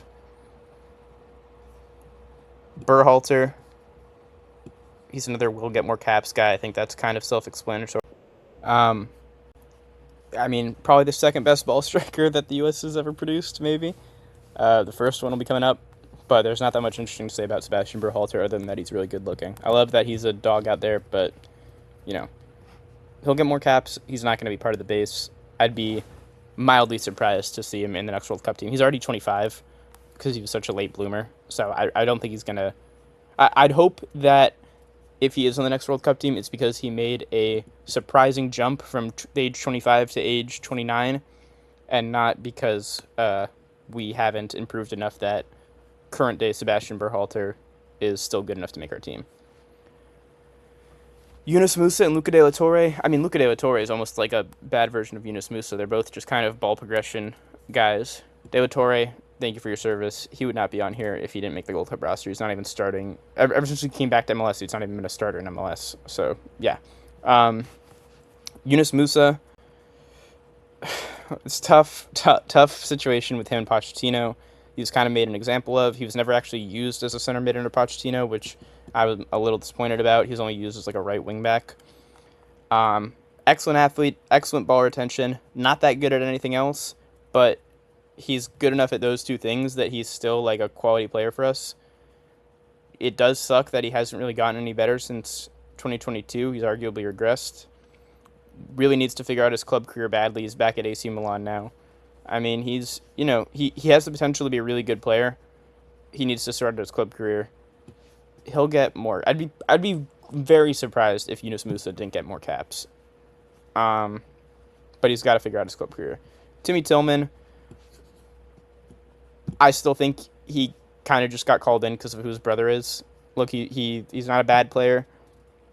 He looked good in that one game against Uruguay. It is pretty easy to look good when you're playing 11 Uruguayans who are actively trying to get their coach fired and not really trying. But he'll always have that crunching tackle and that kind of half assist to Diego Luna in that game. Um, but I mean, he's not even the best, not that good center mid on LAFC. That'd probably still be Marky Delgado. Um, Brooklyn Reigns, I don't even know why Brooklyn Reigns is on here, but he's a fun player. Very good ball retention, good defensive instincts. Can't pass the ball super well. He's an okay athlete. He's kind of small, but he's brave in the challenge. That can kind of lead to him overcommitting sometimes and giving away fouls you really don't want him to be giving away. Getting cards you don't want him to be getting. Brooklyn Reigns is probably not going to be an U.S. men's national team player. But he's a good U21 player. And if he really works on his passing game, he could maybe be more than a worse Yunus Musa, which is kind of what he is right now. Rokas Buxtes. I do want to get him in the next camp with the asterisk that if he changes clubs, which he should leave Hajduk Split because he has a legit argument for the best player in the Croatian league, which is not a strong league, and he should go somewhere that's more competitive. And if he's going to a new club, focus on that versus getting him in with the national team. But if you have a legit argument for the best player in the Croatian league, you should be getting looks at, especially if you're only 21. He can really play anywhere in the center midfield. He can play 6, 8, 10. He's a great box crasher. Really strong in the air. He's not like super tall. He's 5'11", but very strong in the air for his size. He needs to go to a more competitive league. But I still want him getting called in ASAP. Snyder Burnell. Kind of an interesting one. Seattle. Young kid. I don't have his age written down here. Let me check. Yeah, he's just 19. Just like the next Obed Vargas, basically, that Seattle talent pool is just crazy in the way they develop players, especially center mids. Really strong line breaker, really comfortable receiving the ball. High upside type of guy. He can get into the box well. Kind of good at everything you'd want from a 19-year-old MLS center mid. I would get him in the next camp, honestly. He's at the lower end of this category for sure, but I do think you'll want to get him looks because he is a really high upside player. He'll probably be better than Obed Vargas, which isn't, not that Obed Vargas is like crazy good or anything, but you got to move to Atleti. Let's see, Jesus Ferreira, not really a 9 anymore. If he ever was, I mean, he was always kind of a false 9, but now he's really not a 9. He's at Seattle. He's 25 right now. Good MLS player, selfless player. He's versatile. He's probably never going to make another World Cup team. And we'll always have those terrible 45 minutes against the Dutch that he'll have to think about when it comes to World Cup. That's mean. Sorry to Jesus Ferreira. Seems like a nice guy. He probably is not going to be playing in too many competitive games for the U.S. in the future. He was a Berhalter guy, let's be real. Diego Luna, a lot can be said about him and his being left off the roster and how people treated it like it was a crazy thing when it really wasn't, because he's not that good at soccer. He's just very marketable, so he was in all the marketing. He's dynamic on the ball. He's a very good MLS player. He creates good chances in MLS. He's a hard worker on the field. There's question marks about his professionalism off the field. There's question marks about some of his actions off the field. His ability to get fit, which also kind of seems tied into the whole professionalism thing. His touch can let him down a lot, which is why he's not a better player and why he didn't make the World Cup team. He did recently say that he was open to playing for Mexico, which he legally cannot do because he's cap-tied.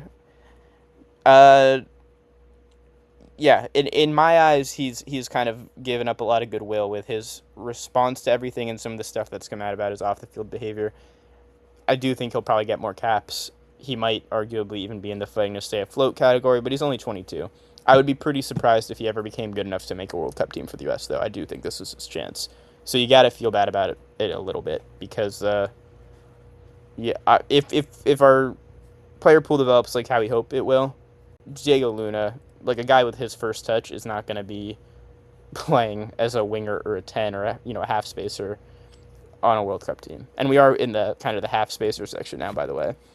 Ali Zendejas probably took Diego Luna's spot in the World Cup team. He'll probably get more caps. He's 28. He'll be 32 by the next World Cup.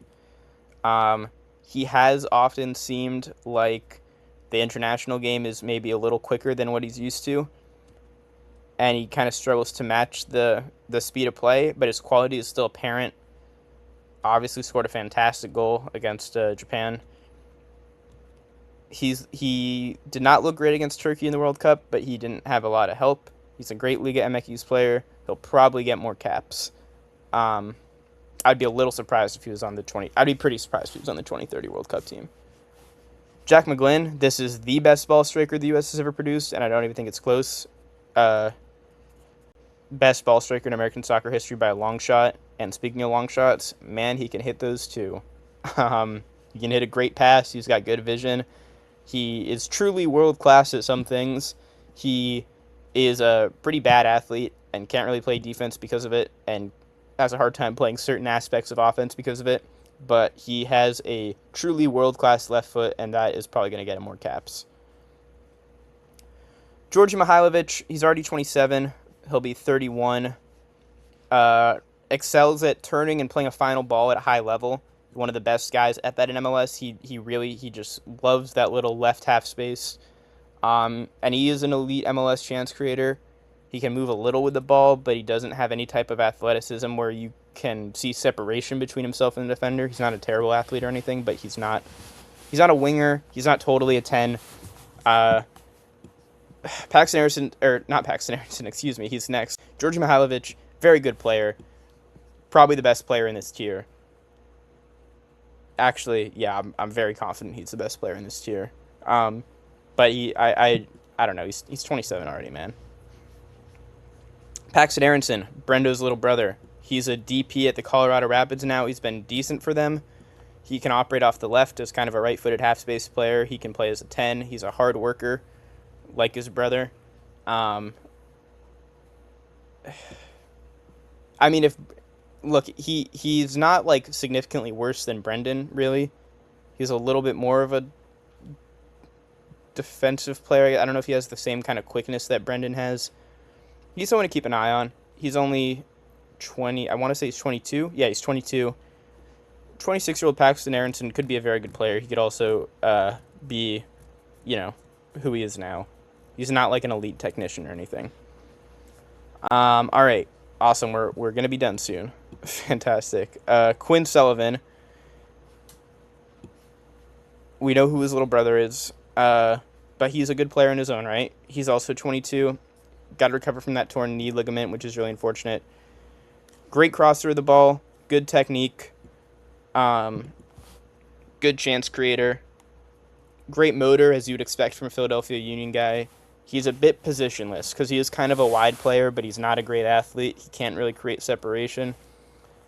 He's, I guess, one to keep an eye on. I mean, him and Paxton, honestly, I could put them both here. But, I mean, I could also easily put Marlon Fossey here. We're probably being too... We'll figure out the ratings a little more after. We might move people in tiers after. Nico Sakiris and Owen Wolff. Of these two, Nico Sakiris is the better player right now. I'm more excited about Owen Wolff. He's just so fun. We'll do Sakiris first, though. He is a really, really good MLS chance creator. He's shown that this season. He also, unfortunately, just had to get groin surgery, which is really unfortunate. But he was doing great for San Jose Earthquakes. He's still young. He's only 21. He's that left-footed 10 or like right-sided chance creator. He can take set pieces. Really good passer of the ball. Feel bad for him for getting injured. He would probably be on the get him the next camp category, but he just had surgery on his groin, so we're keeping an eye on Nico Sakiris for sure. Next up, we got Owen Wolff at Austin FC. Very exciting player, very fun to watch player. Owen Wolff, son of Josh Wolff, who was a pretty good MLS player, kind of end of the roster guy in the 2010 World Cup. I hope that's right. He's probably a 10. He might be an 8. Probably more. I think people would say right now he's more of an 8. Maybe his ceiling would be as a 10 if he ups his chance creation. I don't know. It's tough to say. He's kind of Austin FC's main chance creator, but they don't have a lot of chance creation going on right now. Probably he's going to be an 8. He can play off either wing as well. He's been hurt up until the last few MLS games, but he looked really good at the tail end of last MLS season. In fact, if you look at his last 15 MLS games of last season, he had 7 goals and 4 assists. So that is obviously very good. He has really good technique. He's got a great motor. He covers ground well. He's quick. He can create chances in open play, like I said, decently. He can take corners well. He's a guy with a lot of tools. Like I said, probably not as good as Securis right now, but he is really fucking fun to watch. If you look at him cooking the Monterrey midfield or that crazy nutmeg he had, like you can just go on YouTube and look up Owen Wolf highlights. And, I mean, it's not as impressive as Adrian Mehdi because he's 21, but he is just a fun guy to watch. He's another one keep an eye on, but if he hadn't had his injury, I would have him get them in the next camp tier. All right, Kevin Sullivan. He's the biggest American prospect ever. I really do think that. I mean, since Freddie Adu at least. Even if you compare him to Pulisic, I mean, I was a bit of a doubter after last season. I really was, because he wasn't getting the minutes that we maybe thought he would. But look, he was one of the best MLS Next Pro players at the age of 15, and now he's 16, and he's looking like the best player on the Philadelphia Union. Now that Bradley Carnell is finally playing him, God, I wish he was in a different system right now. I don't think his strengths... I mean, he came through the Union program, but he's from a soccer family. I don't know how much we can really attribute his ability to the Union. And I just wish he wasn't getting coached by Bradley Carnell in a murder ball setup right now, you know? If he was at, like, San Diego or something, or even, it doesn't have to be that far, but, like, just a team that plays soccer a little more. It would be amazing. And the Union are terrible, too. He is genuinely, he's been looking like their best player. Near the end of the MLS, you know, kind of half season before the World Cup, he was looking like the Union's best player. Just super creative, very good athlete for his, you know, age and size. He's a risk taker. He loves having the ball, but he isn't selfish. His decision making is getting better, but it's still, for his age, quite strong. He does have things that he has to work on that you'd expect from a 16-year-old. His defensive sense, figuring out what are good risks to take with the ball and what are bad risks to take. But he's another guy who just tries shit, you know? And him, Gozo, Owen Wolf, these guys are all guys who really try stuff. And Sullivan, man, it's fun to watch him try stuff. And he's already shown development in the figuring out the defense and what good and bad risks are, that kind of thing. He's shown development there already, just playing minutes in MLS. I mean, he's the most likely the highest potential player the U.S. has ever produced. He's not a sure thing, no 16-year-old is, but he is somebody that people should be legitimately very excited about.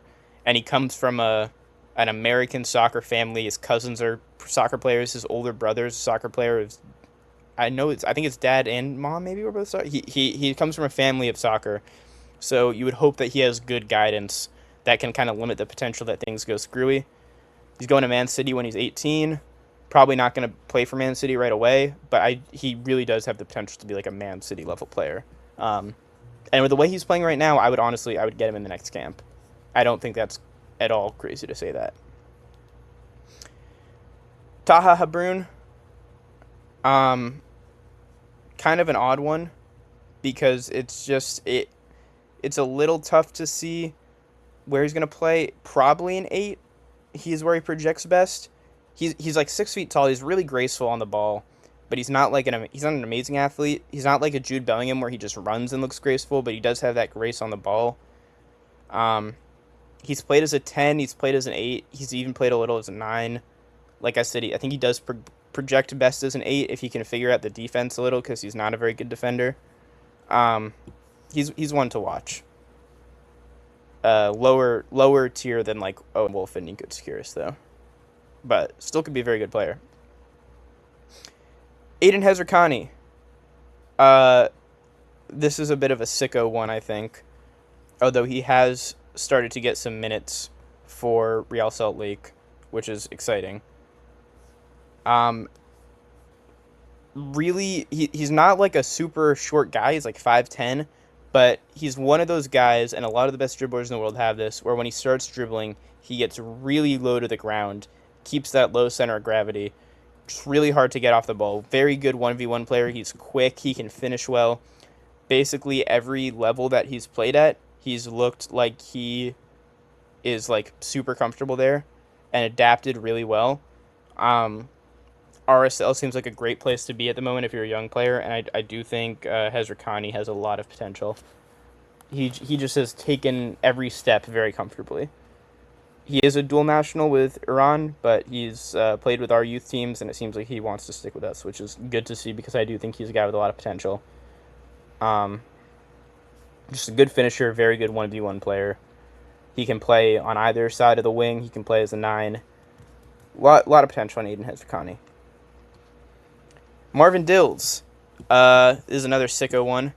19-year-old Eintracht Frankfurt German-American. He's likely to represent the U.S. because he is not super high potential where he's like with the German youth teams right now. He's an attacking midfielder. He can kind of play off the wing as well. Off the left, he's right-footed, I believe. He's not a big guy, but he's stout. He's short and stout. He can finish well. He has good technique. He can take people on one-on-one. He's had good moments in the UEFA Youth League. He's made his senior debut for Frankfurt. He's not like a Kevin Sullivan, but he is a guy with a lot of good things to say about. Cade Cowell turns 23 this year, I believe, on loan at the Red Bulls from Chivas Guadalajara. You know, really good athlete, strong, fast, can't really play at a slower pace. He can play off either side, but because of that, I kind of prefer him on the right. Just use him as like a straight line weapon. He's probably an, I don't know, chief. I'd be a little surprised if he turns out to have, you know, the technical ability to really contribute at a high level for the U.S. Because once you start playing against these better teams, you're a really good athlete, yeah, but so is the opposing fullback, and they also have like technical ability and defensive awareness. He's a good player, but yeah. Cole Campbell,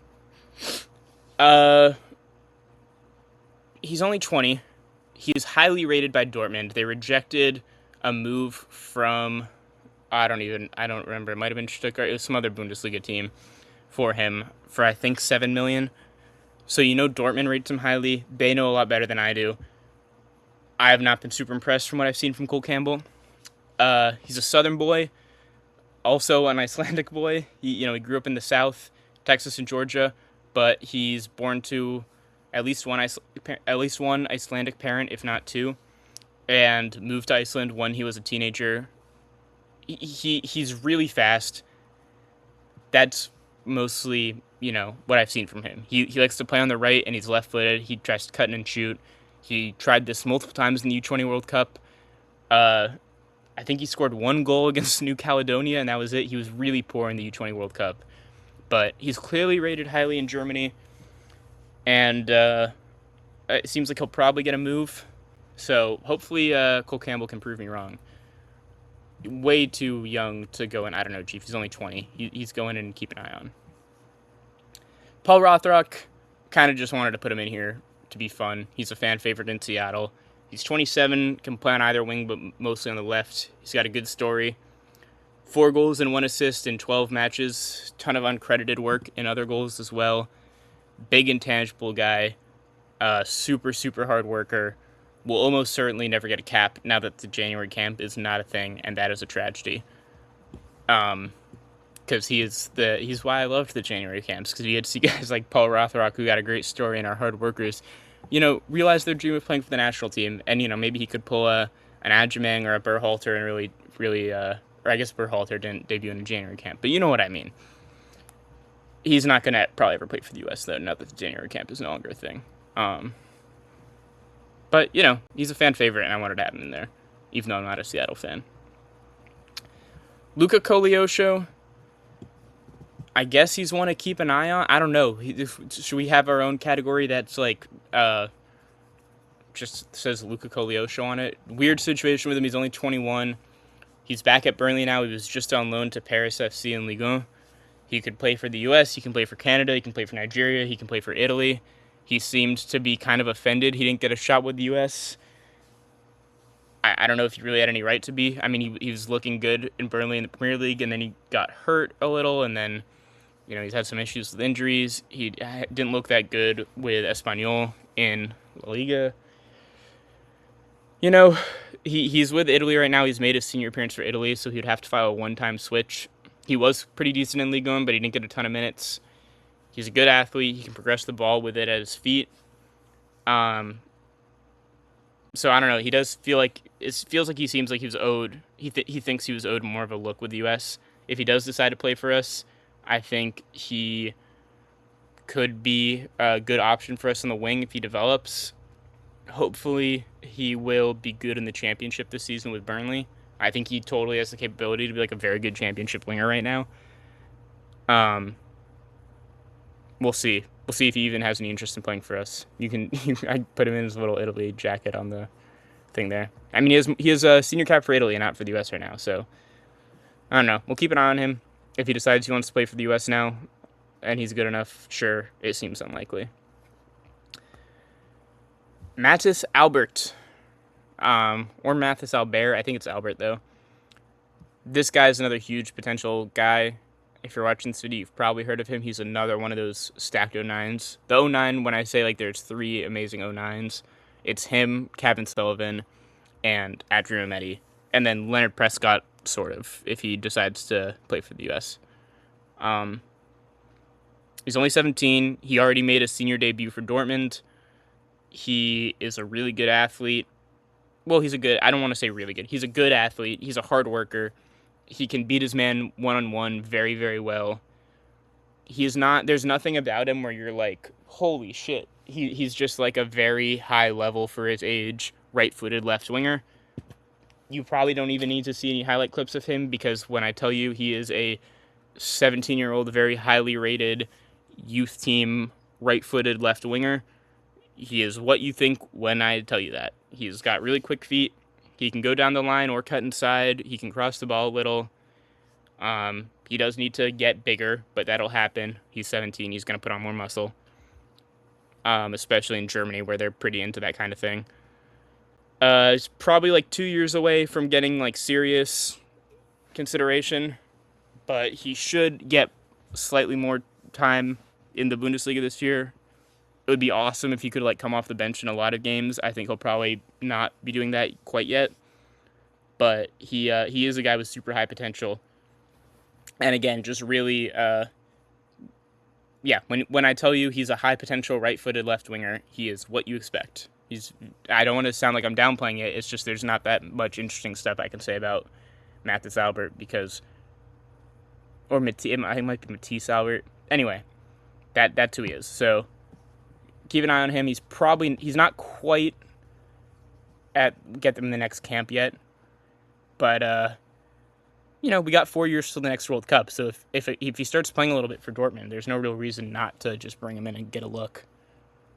I think technically he is capable of playing for the German youth teams, but he's shown no indication that he wants to do that. He was very good in the U20 World Cup too, by the way. All right, our nines is the end. We got 10 number 9s here. Josh Sargent, we know what the deal is with him. He's still only 26. He's at Toronto now. He was probably the best striker in the championship. Forced his move to MLS. Great defensive forward. He can press super well. A lot of these guys are like that. Decent finisher. Very good hold-up play. Still, I think, has a perfectly good chance to get another shot with the national team, especially because He seems like he's probably the best American striker in MLS, as you would expect him to be. But like he's played well since he's gotten to Toronto, and Toronto's a pretty bad team, but he's been good. I think I'd be pretty surprised if Josh Sargent didn't get any more caps. Haji Wright, man, I mean, everyone knows who Haji Wright is, what the deal is with him. I am very skeptical he's going to be a good Premier League center forward. At times, he kind of struggled to even be a good championship center forward, but he is. He is a good championship center forward. I don't want to. I mean, he started for the best team in the championship and one of the best teams in like the last decade in the championship, probably. Coventry was quite dominant, even as they started to peel off towards the end of the year. So, good center forward. We know what Haji Wright can do. If you're watching this video, you know about Haji Wright, coming off the left, all that stuff. And he'll get more caps. Patrick Agyemang, man, I felt so bad for him when he got hurt because he has such a great story. He's already 25. He's a late bloomer. I feel bad, but I'm a little skeptical that, when you're 25 and you are still so raw, it's not a great sign. I mean, there's still a lot of room to grow, but you just don't develop as quick when you're older like that in general. Derby County, obviously, played as a 9 for them. Also, kind of interestingly, played off the left as sort of a wide target man in Football Manager terms, and used his pace to get in behind as well. He's just an elite athlete, maybe the best athlete in the pool, honestly. Him and Jedi, probably the two. Just, look at that play when he came on against Switzerland in that friendly where we got destroyed and he came on, and you can just toss the ball up to him, and he just uses his size and speed to just draw a yellow card from the Swiss defender.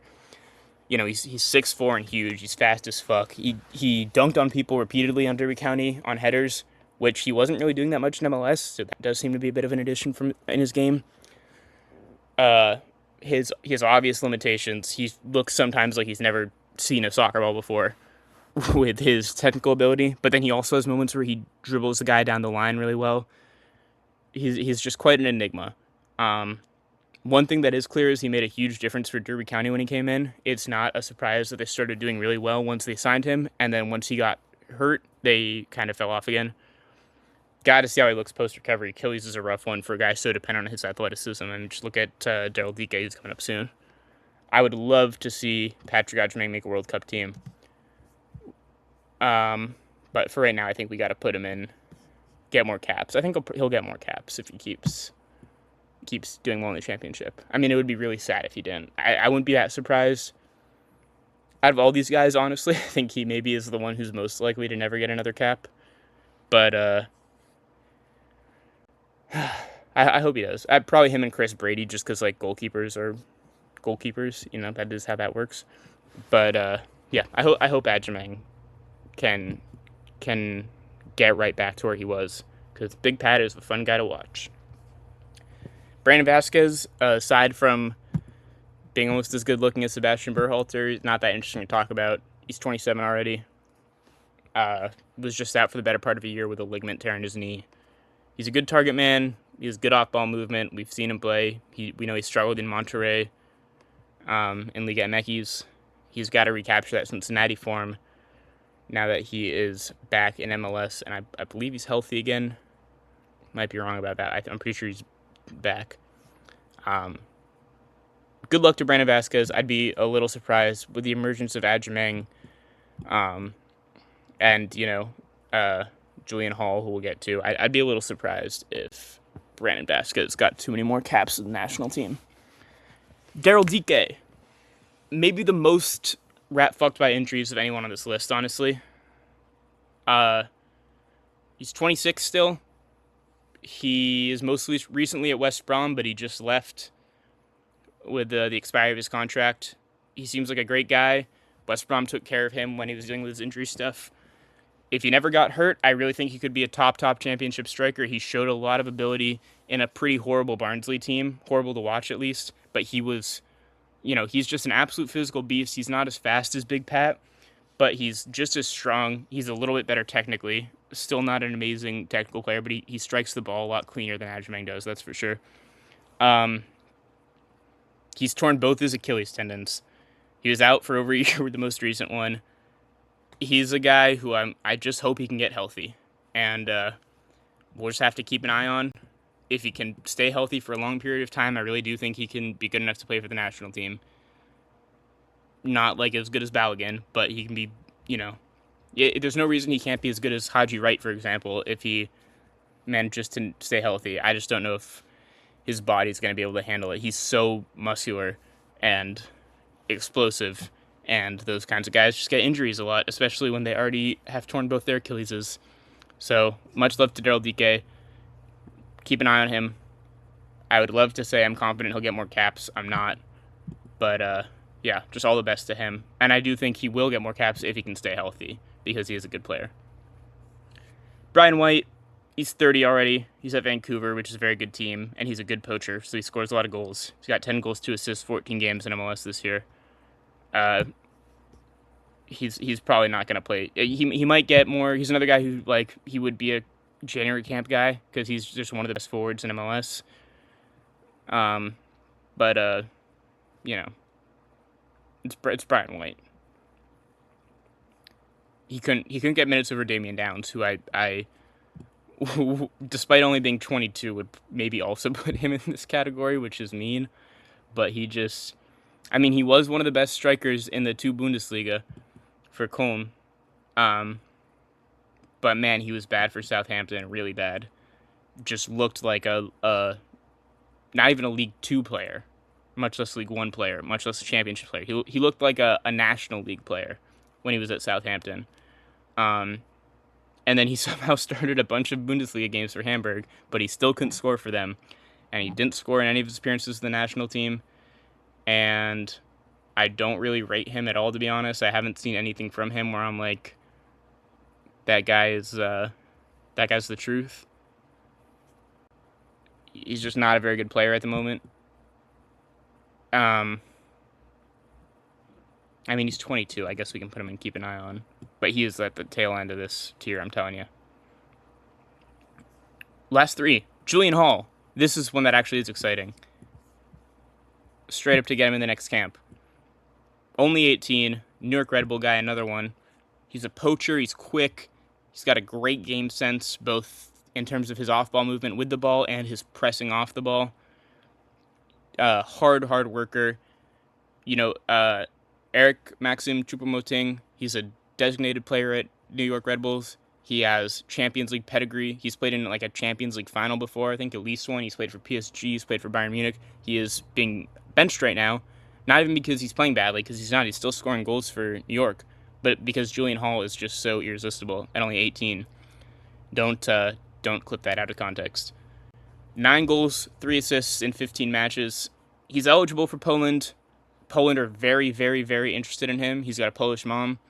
Can't be letting them sway him with that Lewandowski stuff. They're going to, if you're a striker and you're part Polish, there's a very easy argument to make from the Polish camp. But even if he wasn't a dual national, he would still be in the get him in the next camp tier. And these last 2 are just kind of fun. Real sick as shit. Preston Judd, Logan Farrington.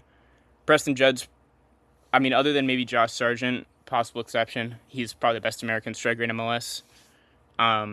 He's 27 already, plays for the Earthquakes, 11 goals and 2 assists in 15 matches. Really strong defensive presser, just a good overall goal scorer. The Earthquakes have lost Werner and Sekiris, their 2 biggest chance creators out due to injury. And you'd think Preston Judd, being kind of a sort of typical 9, would not be scoring too many more goals after that, but nope, he keeps scoring goals. He should probably get I would probably give him a look. He's another guy where it's like, if January camp was a thing, he would 100% be a January camp player, and good chance he can springboard some kind of national team career off that. If it was me, I'm calling him next camp just to see, because he's been so good in MLS this year. Realistically, he's in this category, along with Logan Farrington, who's the ultimate real sicko shit striker. He only has, I don't even know what his stats are. He hasn't scored that much this year. He plays for FC Dallas. He's only 24, to be fair. He's not, the oldest. really silky first touch for a 9. He's had a few plays where he just brings it right out of the air. 6 goals, 2 assists in 14 games. So not nothing crazy for FC Dallas. Obviously, they have Petar Musa, who's like a Croatian international, who's their main goal scorer. I mean, that guy's scoring goals in the World Cup for Croatia, or a goal, but still, you're not going to get Logan Farrington a huge percentage of the goals. But he is a really selfless player. He can play as a 10 in MLS, not at an international level, but he is just he's very mobile, really good presser again, and just a silky first touch. He's just kind of a unique American number 9. Almost like a bit like Jesus Ferreira maybe, but less of a good goal scorer than Jesus Ferreira and probably a little less versatile, but probably a little bit better in terms of his ball handling. Logan Farrington's just a fun player. So that's everyone. I'm trying to think if I want to change where anybody is. Are we really keeping an eye on Marlon Fossey in this day and age? I don't think so.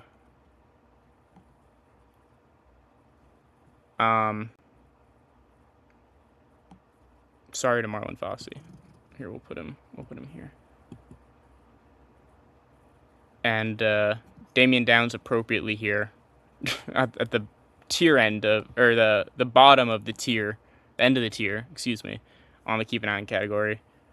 If he was 1 year older, I would drop him down a tier. So I feel like this makes sense to me. Thank you for your service. We got Ream, Stefan, Zimmerman, Del Torre, Real Sicko Shit. We got Klinsman, Rick, Istone, Nozawa, Prescott, Akamboni, Pierre, Bombino, Johnson, Colbreth, Parks, Castaneda, Hezrakani, Dills, Judd, Farrington. I don't know, Chief. We got Horvath, Calendar, Lund, Bello, Reynolds, Fossey, Harriel, Sands, Maloney, Timothy Tillman, Rains, Ferreira, Mihailovic, Cowell, Rothrock, Vasquez, Brian White. Keep an eye on. We got Slonina, we got Schwacke, we got Diego Cochin, we got Andrew Thomas, Duran Ferry, Tristan Blackman, Zawadzki, Reagan, Mooney, Winder, Chase, Dwan Jones, Peyton Miller, Frankie Westfield, Kevin Paredes, Ben Hakramoski, Paxton Aronson, Quinn Sullivan, Nico Sekiris, Owen Wolf, Taha Brune, Cole Campbell, Luca Cogliosho, Matisse Albert, Daryl DK, Damian Downs. Fighting to stay afloat, we got Matt Freese, Patrick Schulte, Robin Celentano, Miles Robinson, Mark Kinsley, Cameron Carter-Vickers, John Tolkien, Christian Wildon. I think I'm going to move Roman Celentano down to, I don't know, Chief. I think that's fair. But we'll put him at the front of that. We'll get more caps. Chris Brady. I think he probably will. Matt Turner, Austin Trusty, Joe Scally, Timothy Weah, Serginho Dest, Max Arfston, Gianluca Busio, Tanner Tessman, Aiden Morris, Ricardo Pepe, Brandon Aronson, Gio Reyna, Sebastian Berhalter, Yunus Musa, Diego Luna, Alex Ndejas, Jack McGlynn, Josh Sargent, Haji Wright, Big Patrick Adjamang.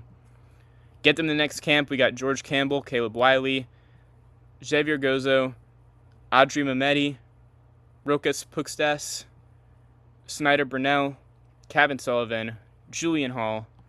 And for our base for the next cycle, I'm trying to think, do I want to move any of these guys down? Probably too early for Noki to really be in there. So we'll put Noki Banks in and get them to the next camp as well. And for the base of our next cycle, Chris Richards. And here, let's order these guys, actually. This is when I feel like we can order. We'll do a little bit of that. We'll do a little bit of that. That feels about right. And then Tyler, probably here. Yeah. Johnny Cardoso, Jedi Robinson, Tyler Adams, Christian Pulisic, Weston McKinney. And these 5, I think, are really going to be the guys who I'm like positive will be on the 2030 team, bar catastrophe or horrible injury or whatever. Or we just get so unbelievably good all of a sudden. Weston McKinney, Alex Freeman, Falarin Balogun, Malik Tillman, and Chris Richards. So yeah, if you sat through all this, thank you. And yeah, later.